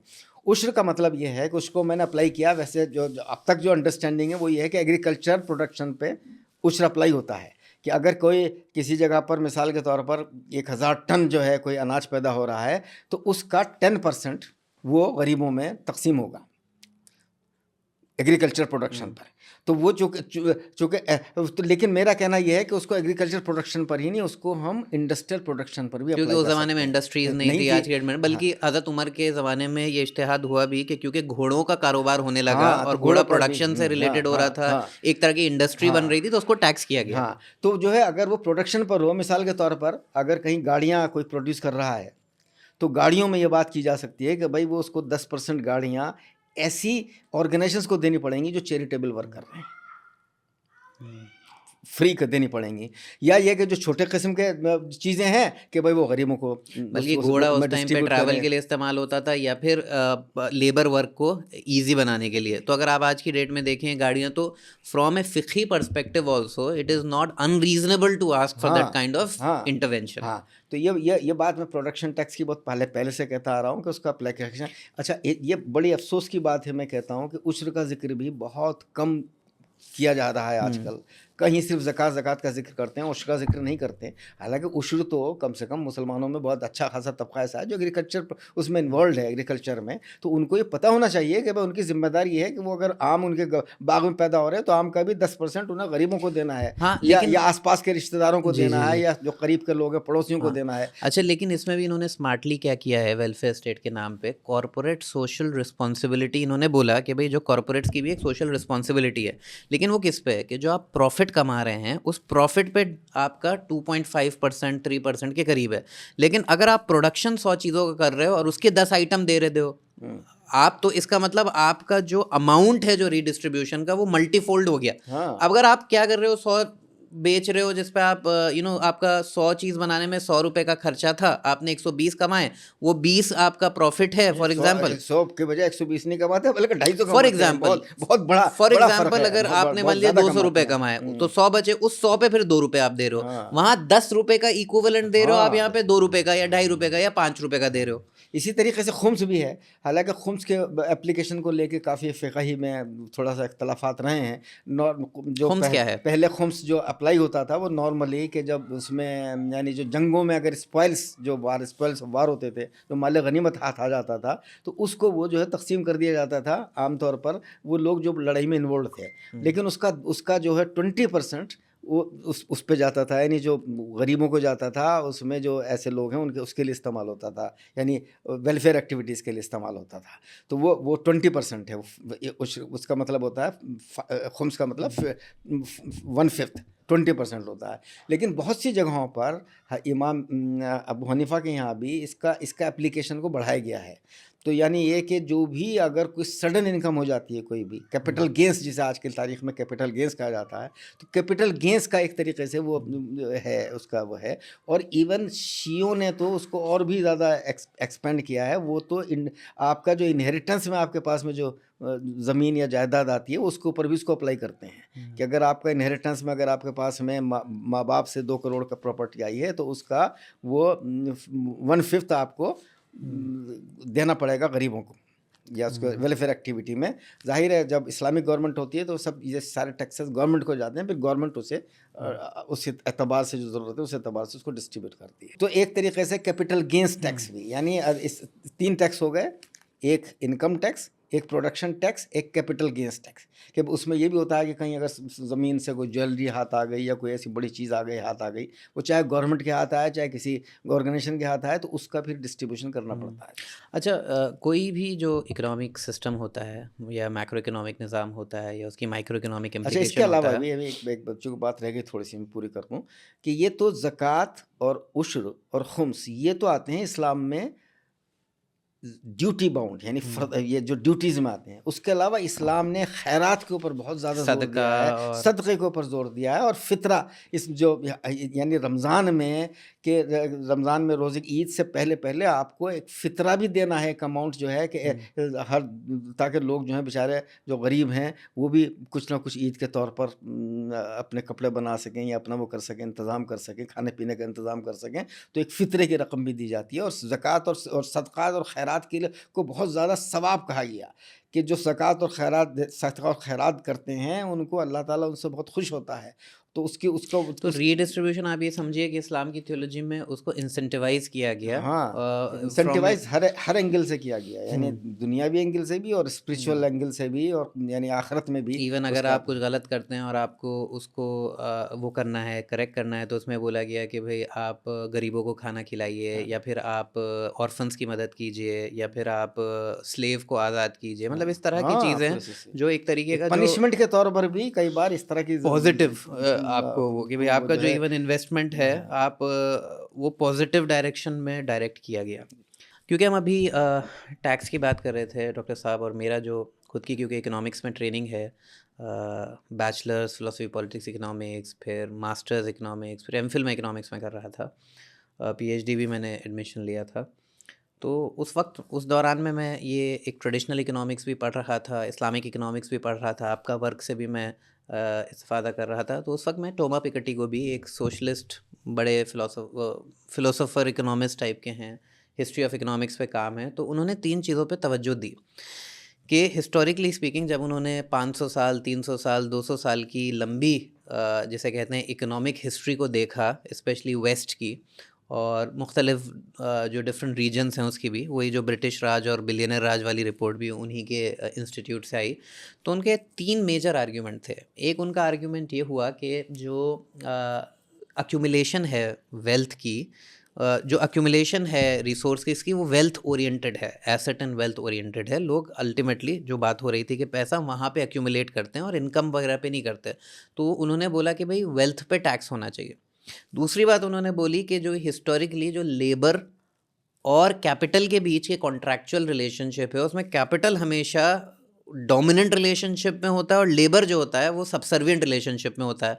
तो जो rate of growth of GDP होता है, जो ग्रोथ ऑफ नेशन होता है, उससे ज़्यादा जो रेट ऑफ ग्रोथ होता है वो कैपिटल का होता है, जो कैपिटलिस्ट ओन करता है, कॉर्पोरेट ओन करता है। तो इसकी वजह से इनइक्वालिटी बढ़ती चली जाती है और वो फिर वो वेल्थ में एक्यूमुलेट होती चली जाती है। तो कॉन्ट्रैक्ट का नेचर भी पहले से ही अनइक्वल है। और तीसरी बात उन्होंने बोली कि भाई जो रिटर्न जो इससे रिलेटेड है कि भाई rate of return to capital, as oppose to rate of return to labour जो है वो क्योंकि कैपिटल का ज़्यादा है और कैपिटल डोमिनेंट रिलेशनशिप है उसमें वो इंटरेस्ट रेट को सिग्निफाई करता है। तो जो rate of return to interest है उसके ऊपर उन्होंने फोकस किया कि भाई जो इस्लाम में भी इंटरेस्ट रेट की बात होती है, तो मोटा मोटा जो कॉम्बिनेशन है कि you need to have a wealth paradigm, जो आपको कोर्स करेक्शन करना पड़ेगा टैक्सेशन का। दूसरी तरफ जो बात हुई कि भाई आपका जो नेचर ऑफ कॉन्ट्रैक्ट है वो इस्लाम में रिस्क ओरिएंटेड है, कि जो एक कैपिटलिस्ट है जो कैपिटल का ओनर है और जो एक लेबर है जो स्किल ओरिएंटेड है, जब वो दोनों मार्केट में आएंगे और जब वो साइन करेंगे कॉन्ट्रैक्ट तो ओनरशिप जो है वो दोनों की होगी। सिर्फ लेबर ऐसा नहीं होगा कि आप क्योंकि वहाँ पे लेबर कर रहे हैं तो आपकी ओनरशिप नहीं है, प्रोपोर्शनेट टू आपका जो वर्क है या जिस तरह का आप सिस्टम में पार्टिसिपेट कर रहे हैं, जो आप रिस्क ओन कर रहे हैं उतना प्रोपोर्शनेट आपको उसका डिविडेंड भी मिलेगा, आपकी इक्विटी भी मिलेगी, ताकि कल को अगर नुकसान होता है तो दोनों उसको बियर करें। और तीसरा जो इंटरेस्ट रेट है इस तरह का, जो एक्सप्लॉइटेटिव इंटरेस्ट रेट है, जो ये बात हो रही थी कि बैंकिंग के दो लेवल हैं, एक लेवल तो कम्प्लीटली एक्सप्लॉइटेटिव है कि आप उस मनी को इवन लोन लेने के बाद आपकी वेल्थ कमी होती चले जाएगी क्योंकि आप उसको भरपाई ही नहीं कर पाएंगे। इसमें मुझे ये ऐड करना है कि जो इस्लाम में एक जो बात रह गई थी कि यूजरी को सूदखोरी को बिल्कुल बैन किया गया है। हालांकि जो मॉडर्न बैंकिंग और उसमें सूदखोरी के अंदर फ़र्क है, लेकिन ख़ास तौर पर सूदखोरी को जिसको बैन किया गया उसी को बुनियाद बनाकर एक्चुअली इस्लामिक बैंकिंग का कॉन्सेप्ट भी शुरू हुआ, जिसमें मुशारका और बहुत सारे उनके अलग अलग वो हुए तो वो डेवलप हुए। हालांकि उससे पूरी तरीके से मैं मुतमईन नहीं हूँ, लेकिन यह है कि अगर उसको बाकायदा एक अच्छे तरीके से उसको लागू किया जाएगा तो एक बैंकिंग सिस्टम भी, इस्लामिक बैंकिंग सिस्टम बहुत अच्छा एक क्रिएट हो सकता है और मॉडर्न बैंकिंग को भी उससे बहुत फ़ायदे मिल सकते हैं उस कॉन्सेप्ट से। वहाँ पर वो यही है कि रिस्क जो है वो मिनिमाइज़ किया जाए, ताकि आदमी को जो है कि अगर किसी ने लोन लिया भी है किसी ज़रूरत के मंद के एतबार से, तो रिस्क दोनों तरफ उसको होंगे। ऐसा नहीं होगा कि अगर उसको बहुत नुकसान हो गया तो वो अकेला उसको भुगतेगा।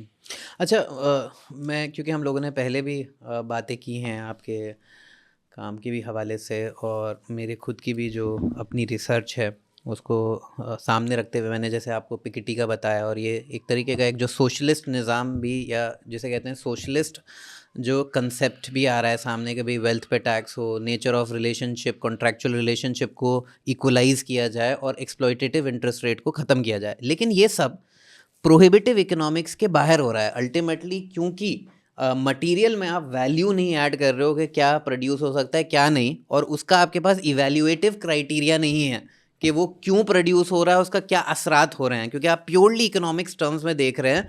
तो वापस ससेप्टिबिलिटी की वजह से, क्योंकि इसको मैं बोलता हूँ कि मोनोपोली ओवर ईवल, कि यूजुअली होता क्या है कि 100 लोगों में से ये जानते हुए कि शराब से लोग मरेंगे, एक आध दो ही लोग होंगे जो उसको अपना प्रॉफिट मैक्सिमाइजेशन का ज़रिया बनाएंगे। वही आपका वेपन्स में होगा कि भाई आज की डेट में बहुत सारे इंडस्ट्रियलिस्ट्स हैं जो वेपनाइजेशन को, जो पैंडेमिक्स को, जो इस तरह की चीज़ें हैं जो लोगों की ह्यूमन वीकनेस है, चाहे वो सोशल मीडिया में जो चीज़ें हो रही हैं, उसको अपने प्रॉफिट मैक्सिमाइजेशन का ज़रिया बनाती हैं। तो वो जो आपकी बात है कि अप्लाइड इस्लामिक्स के पर्सपेक्टिव से कि हेल्थ एज अ मैक्सिमाइजिंग जो प्रिंसिपल बन जाता है rather than profit as a maximising principle, वो जब आप सिस्टम में इंड्यूस करते हैं तो आपकी कॉम्बिनेशन में एक पूरा पैराडाइम डेवलप होता है कि गंदी चीज़ क्योंकि मार्केट में प्रोड्यूस नहीं होगी, उसको जज करने का पैरामीटर है कि उसका हेल्थ पे क्या इम्पैक्ट है, आपकी हेल्थ पे, आपकी फैमिली की हेल्थ पे, आपकी सोसाइटी की हेल्थ पे, आपके अराउंड में जो एनवायरनमेंट की हेल्थ है, इस पे। हाँ, चूँकि बड़ी क्लियर बात है कि लाइफ में जो अगर कोई सबसे इम्पोर्टेंट चीज़ हो सकता है तो वो लाइफ का सर्वाइवल और लाइफ का हेल्दीनेस, और लाइफ का सर्वाइवल और हेल्दीनेस में ज़ाहिर है डिसीजेज़ बहुत बड़े रोल है, और एक दूसरी चीज़ क्राइम्स होती हैं कि क्राइम में मर्डर्स वगैरह।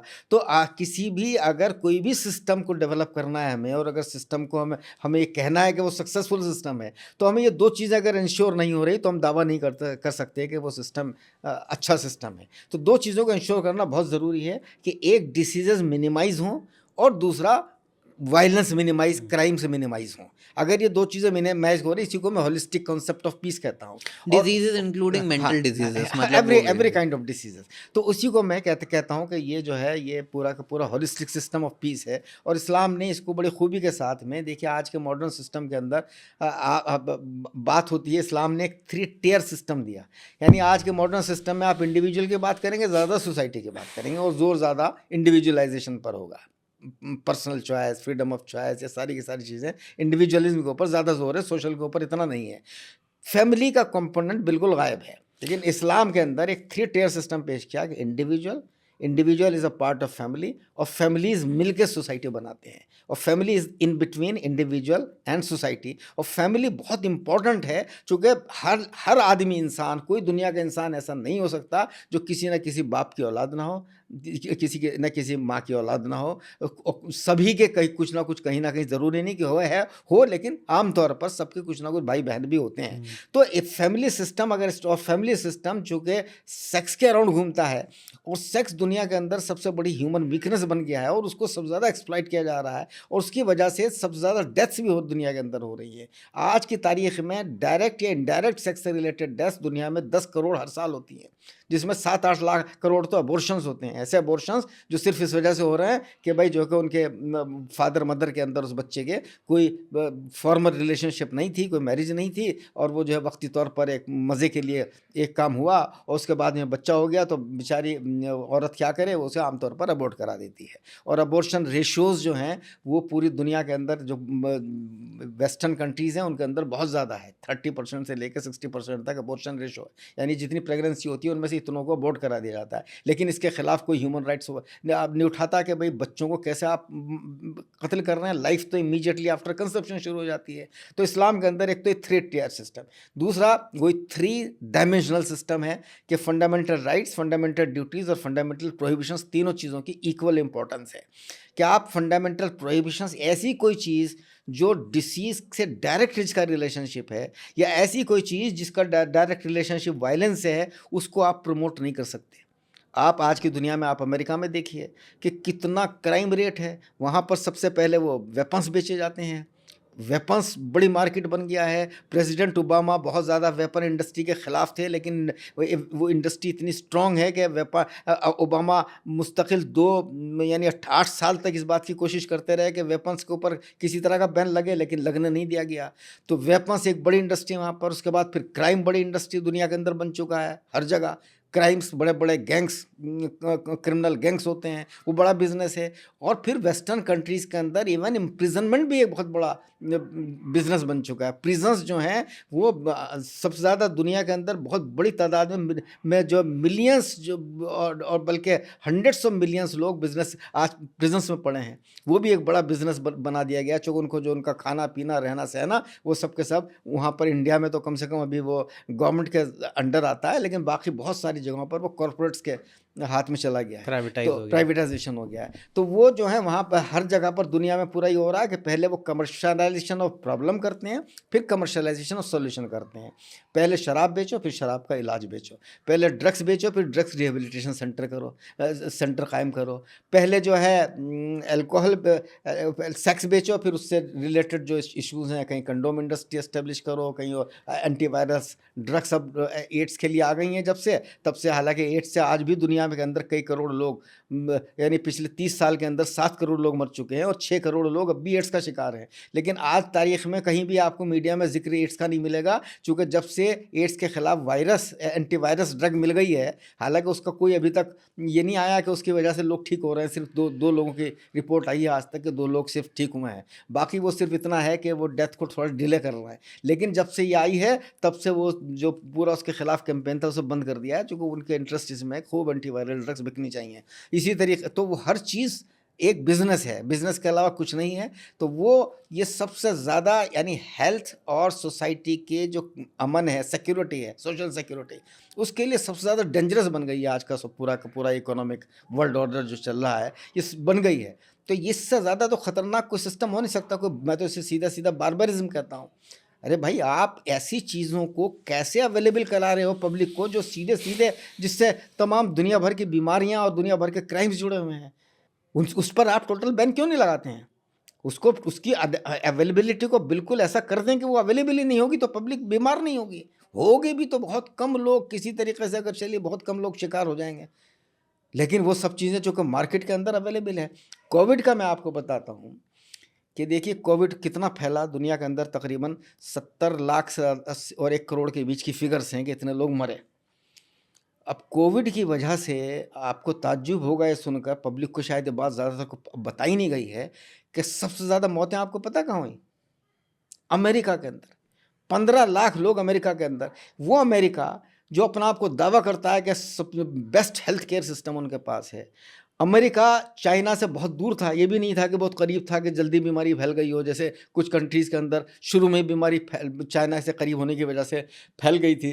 लेकिन यह है कि वो तो बहुत दूर भी था अमेरिका से, डिस्टेंस भी ज़्यादा थी। लेकिन वहाँ पर इसलिए फैला गया कि चूँकि वहाँ पर डिस्टेंसिंग का जो वो लगाए गए थे पैटर्न, वो दूसरी जगहों पर लॉकडाउन वगैरह वो उतने स्ट्रिक्टली नहीं लगाए गए। वहाँ पर पूरी नाइट लाइफ उसी तरह चलती रही। लोग खूब जो है, प्रोस्टिट्यूशन भी खूब चल रहा था, अल्कोहल भी खूब चल रहा था, नाइट लाइफ खूब चल रही थी। तो उसका रिजल्ट ये हुआ कि सबसे ज़्यादा, यानी इंडिया में भी तकरीबन ऑफिशियल फिगर 5 लाख के आसपास की, अनऑफिशियल हो सकता है कि 7-8 लाख 10 लोग मर गए हों, 10 लोग। लेकिन अब इंडिया की आबादी तो अमेरिका से तकरीबन 4 गुना ज़्यादा है, 4 से भी ज़्यादा है। तो इंडिया में तो अगर कम से 7 गुना ज़्यादा। हाँ, तो उसको देखते हुए तो और अमेरिका ही नहीं, उसको कोविड से मरने वाले रशिया में भी बहुत ज़्यादा, यूरोप के अंदर भी बहुत ज़्यादा, मुस्लिम कंट्रीज़ के अंदर निस्बतन बहुत कम, इवन बांग्लादेश और पाकिस्तान में भी, इंडिया में भी रिलेटिवली पाकिस्तान बांग्लादेश में इंडिया से भी कम लोग कोविड का शिकार हुए हैं। तो वो सारे के सारे फैक्टर्स उनके नज़दीक डिसीज़ या मरना या मरना उनके नज़दीक को माने नहीं रखता। वो सिर्फ ये देखते हैं कि मार्केट इंटरेस्ट किस में है।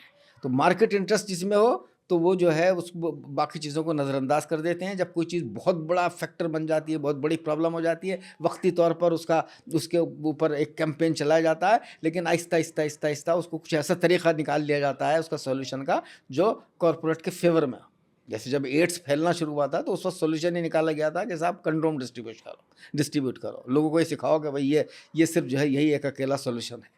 उस वक्त ये बात कहीं नहीं कही गई कि प्रोस्टिट्यूशन के अड्डों को टोटल बैन कर दिया जाए, प्रोस्टिट्यूशन बैन कर दिया जाए, पोर्नोग्राफी बैन किया जाए, ये बात कहीं नहीं की गई। जब मैंने ये बात अपनी किताब के अंदर की गई तो मुझको बाकायदा दिल्ली के अंदर मिनिस्ट्री ऑफ हेल्थ में मेरे पास एक इन्फॉर्मेशन आई कि आपसे कुछ लोग WHO के और ऑर्गेनाइजेशन के मिलना चाहते हैं। उन्होंने मुझसे पर्सनली मिलने के ये रिक्वेस्ट की कि आप प्लीज़ इस तरह का कैंपेन नहीं चलाइए इन चीज़ों के ख़िलाफ़, सेक्स मार्केट के ख़िलाफ़। आप जो हैं, जो हम कह रहे हैं उसका खुद डिस्ट्रीब्यूशन कीजिए और हम आपको बाकायदा फंडिंग देने को तैयार हैं। तो मैंने कहा नहीं, मुझे आपको फंड्स नहीं चाहिए, मुझे जो बात मैं सही समझता हूँ मैं वो बात कहता रहूँ। यानी WHO भी, so called world health organisation भी, वो सिर्फ पूरी की पूरी तरह कॉरपोरेट वर्ल्ड के हाथों में खेल रही है। वो सिर्फ पूरा कोविड के दौरान भी उन्होंने पूरा वही, जब तक वैक्सीन्स नहीं आई वो तब उसको पूरा का पूरा इस तरह से सिस्टम बनाया कि जिसमें अल्टीमेटली उनकी सेविंग हो। वर्चुअलेस इकोनॉमिक्स जो प्रॉफिट मैक्सिमाइज करना चाह रही है, उसमें लोग मरें, ख़त्म हों, फैमिलीज डिस्ट्रॉय हों, कोई मैटर नहीं करता as long as there is an upward mobility of wealth towards the rich and the powerful. एक और फाइनल मेरी ऑब्जर्वेशन है, उसके बाद मैं एंड करूँगा। आप अगर उसको रिस्पॉन्ड करना चाहें तो आप बेशक कीजिए। वो आपके काम के ऊपर है, अप्लाइड इस्लामिक्स के ऊपर। अक्सर मैं देखता हूँ कि मुसलमानों में जब इस तरह के डिस्कशंस होते हैं इकोनॉमी के ऊपर, बाकी चीज़ों के ऊपर, वो इस डाइकोटमी में आके फंस जाता है मामला कि भाई जब तक इस्लामिक गवर्नेंस नहीं होगी या फिर उस तरह की जगह नहीं होगी, वहाँ पे आप ये काम नहीं कर सकते। लेकिन उसके बनिस्बत जो आपका अपना फ्रेमवर्क है वो ऑफ कोर्स कि जब कोई स्टेट में पॉलिसीज़ इंस्टीट्यूशनलाइज होती हैं वो अपने उरूज पे पहुंचती हैं, लेकिन उसके बावजूद जो इस्लाम की ये जो प्रिंसिपल्स हैं ये एग्नोस्टिक भी हैं उस चीज़ से कि कोई नहीं बोलेगा कि आप हेल्थ को पैरामीटर अगर बना रहे हैं तो आप इस्लाम को फैला रहे हैं। कोई नहीं ये बोलेगा कि भाई आप वेल्थ को टैक्स करने की बात कर रहे हैं तो आप इस्लाम को फैला रहे हैं। At the end of the day जो इसका सोशल गुड का पार्ट है वो मुस्लिम्स ओरिएंटेड नहीं है, वो हर किसी को फ़ायदा होगा। अगर आप कॉन्ट्रैक्ट का नेचर बदलेगा तो एक दलित को भी फ़ायदा होगा, एक OBC को भी फ़ायदा होगा, एक वाइट को भी फ़ायदा होगा, एक ब्लैक को भी फ़ायदा होगा, एक लेटिनो को भी फ़ायदा होगा। वो जिसे कह सकते हैं कि community agnostic and structure of the state agnostic principle. इसीलिए मैंने जो बहुत सारी अपनी किताबें लिखी हैं, हालांकि मैं चाहे इंस्पायर्ड कुरान इस्लामिक प्रिंसिपल से भी रहा हूँ, लेकिन उन किताबों को लिखने में, लेकिन मैंने कई किताबें अपनी ऐसी लिखी हैं जिसमें मैंने रिलीजियस एंगल को टच नहीं किया। फॉर एग्जाम्पल प्रिंसिपल्स तो वहीं से आ रहे हैं। हाँ, प्रिंसिपल्स वहीं से आए, लेकिन मैंने उसको इसीलिए नहीं टच किया ताकि लोग उसे उससे ना जोड़कर, बल्कि उसका सीधा सीधा उसको हेल्थ से और डिफरेंट पैरामीटर्स से उसको, उसकी इम्पोर्टेंस को, उसकी फिजिबिलिटी को और उसके इम्पोर्टेंस को समझ सकें। इकोनॉमिक्स फर्स्ट और हेल्थ फर्स्ट, वो भी प्योरली एक वर्ल्ड लेवल पर उसके ऊपर economic fundamentalism, the devil of economic fundamentalism में भी मैंने कोई रिलीजन की बात डायरेक्ट नहीं की। अभी उसके बाद में मेरी और किताबें भी ऐसी आई हैं जिसमें जो है द किलर सेक्स आई। तो मैं हमेशा, मेरा कहना यह है कि Islam is not just for Muslims, Islam is for the whole world. जो बाकी वर्ल्ड अगर इस्लाम को एज ए फेथ ना मानना चाहे ना माने, लेकिन कम से कम इस्लाम के जो सोशल और हेल्थ प्रोटेक्टिव प्रिंसिपल्स हैं और इस्लाम का जो पूरा पीस प्रोटेक्टिव मैकेनिज्म है, उसको तो अडॉप्ट कर ही सकते हैं। उसको अडॉप्ट करने में उनके फ़ायदे हैं, पूरी उसके फ़ायदे हैं।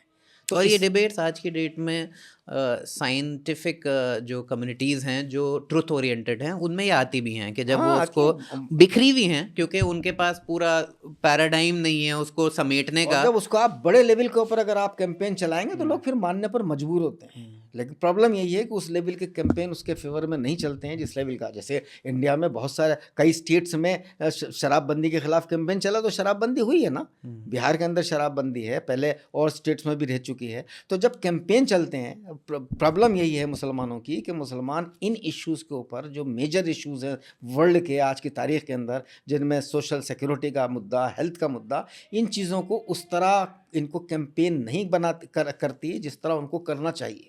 उनकी जिम्मेदारी ये है कि बाकायदा इन इश्यूज़ के ऊपर वर्ल्ड लेवल पर सेमिनार्स जगह जगह कराएं। वर्ल्ड जो इंस्टीट्यूशंस हैं, चाहे वो यूएनओ हो, चाहे WHO हो, जो इन जगहों पर बाकायदा इसके फेवर में स्पीचेस देनी चाहिए मुस्लिम कंट्रीज़ के रूलर्स को, या बल्कि और जो दूसरे कंट्रीज़ हैं उनको भी कन्विंस करें, चूँकि ऐसी चीज़ें हैं जो और लोगों को भी ईजिली कन्विंस, चूँकि जो नॉन मुस्लिम्स हैं उनमें भी एक बड़ी तादाद बहुत अच्छे लोगों की होती है जो बहुत जल्दी सही बात को सही समझते हैं और उससे कन्विंस होते हैं। क्योंकि आप एक मेडिकल डॉक्टर हैं, तो आपने अपनी इवैल्यूएशन का मरकज़ इस जिसे कहते हैं जिस्म को बनाया, और यही वो जिस्म है जो अल्टीमेटली बायोलॉजी, केमिस्ट्री, फिज़िक्स, वो आप फिज़िकलिटी में भी जा रहा है, और यही जिस्म है जो स्पिरिचुअलिटी, साइकोलॉजी, कॉन्शियसनेस वो भी है। तो जब आप इसको मरकज़ बनाते हैं और इसको ऑप्टिमाइज़ करने की कोशिश करते हैं, और फिर जो आपके ताल्लुकात हैं आपकी फ़ैमिली के साथ, आपका जिस्म सिर्फ एक जिसे कहते हैं इंडिविजुअल वजूद नहीं है, वो एक सोसाइटी में रहता है।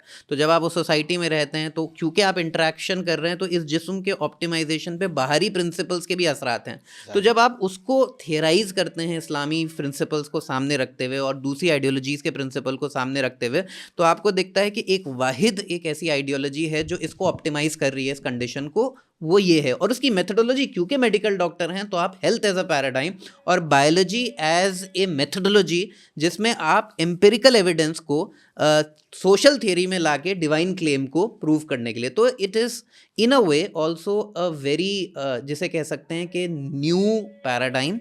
अभी तक होता क्या आया हिस्टोरिकली, जिस तरह हेल्थ के अलावा सिक्योरिटी का एंगल भी बहुत इंपॉर्टेंट रखा है, जो यानी जो क्राइमलेसनेस जो लोग हैं, at the end of the day वो सोसाइटी की हेल्थ को ही प्रमोट कर रहा है। अल्टीमेटली मेथड ये है कि भाई जो health of the society, health of an individual, कहने का मेरा मतलब है क्राइम की भी बहुत लोग बात करते हैं, दूसरे की बहुत, लेकिन वो कौन सा बुनियादी प्रिंसिपल है? जैसे कैपिटलिज्म में प्रॉफिट मैक्सिमाइज करना है, प्रॉफिट तो ये भी बोलेंगे मैक्सिमाइज करने के लिए, कम्युनिस्ट भी बोलेंगे, लेकिन जहाँ पे आके आपके बाकी आइडियाज़ किस चीज़ को ऑप्टिमाइज़ करने की कोशिश कर रहे हैं। तो ये मेरे पर्सपेक्टिव से एक बहुत यूनिक कंट्रीब्यूशन आपका, क्योंकि हिस्टोरिकली हुआ ये कि इसी पे मैं एंड करूँगा, इस पे हम कभी बाद में डिटेल में गुफ्तगू करेंगे, कि एक ज़माना वो था दुनिया में कि जब डिबेट्स होती थी डिविनिटी पे कि किसका डिवाइन ऑर्डर ज़्यादा अच्छा है।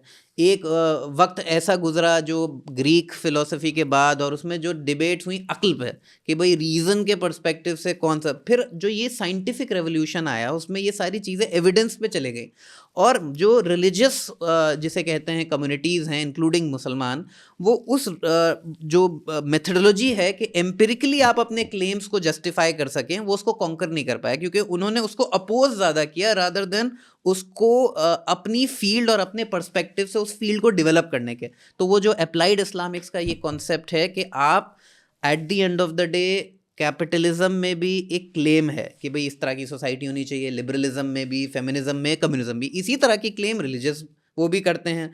तो at the end of the day वो क्लेम किसी मार्केट को, किसी सोसाइटी को, किसी इंडिविजुअल के क्या प्रिंसिपल्स होने चाहिए वो भी वही बता रहे हैं। तो at the end of the day क्योंकि हमारी ट्रेनिंग और हमारी रोबस्ट और रिगरस काम नहीं हुआ कि हम यहाँ से भी इस चीज़ को आर्ग्यू कर सकते हैं, तो अंडर कॉन्फिडेंट कम्युनिटी है। तो इस पे किसी और दिन अप्लाइड इस्लामिक्स पे गुफ्तगू करेंगे। बहुत शुक्रिया आपका। आपका भी बहुत बहुत शुक्रिया, बहुत अच्छा आपने पूरा डिस्कशन किया।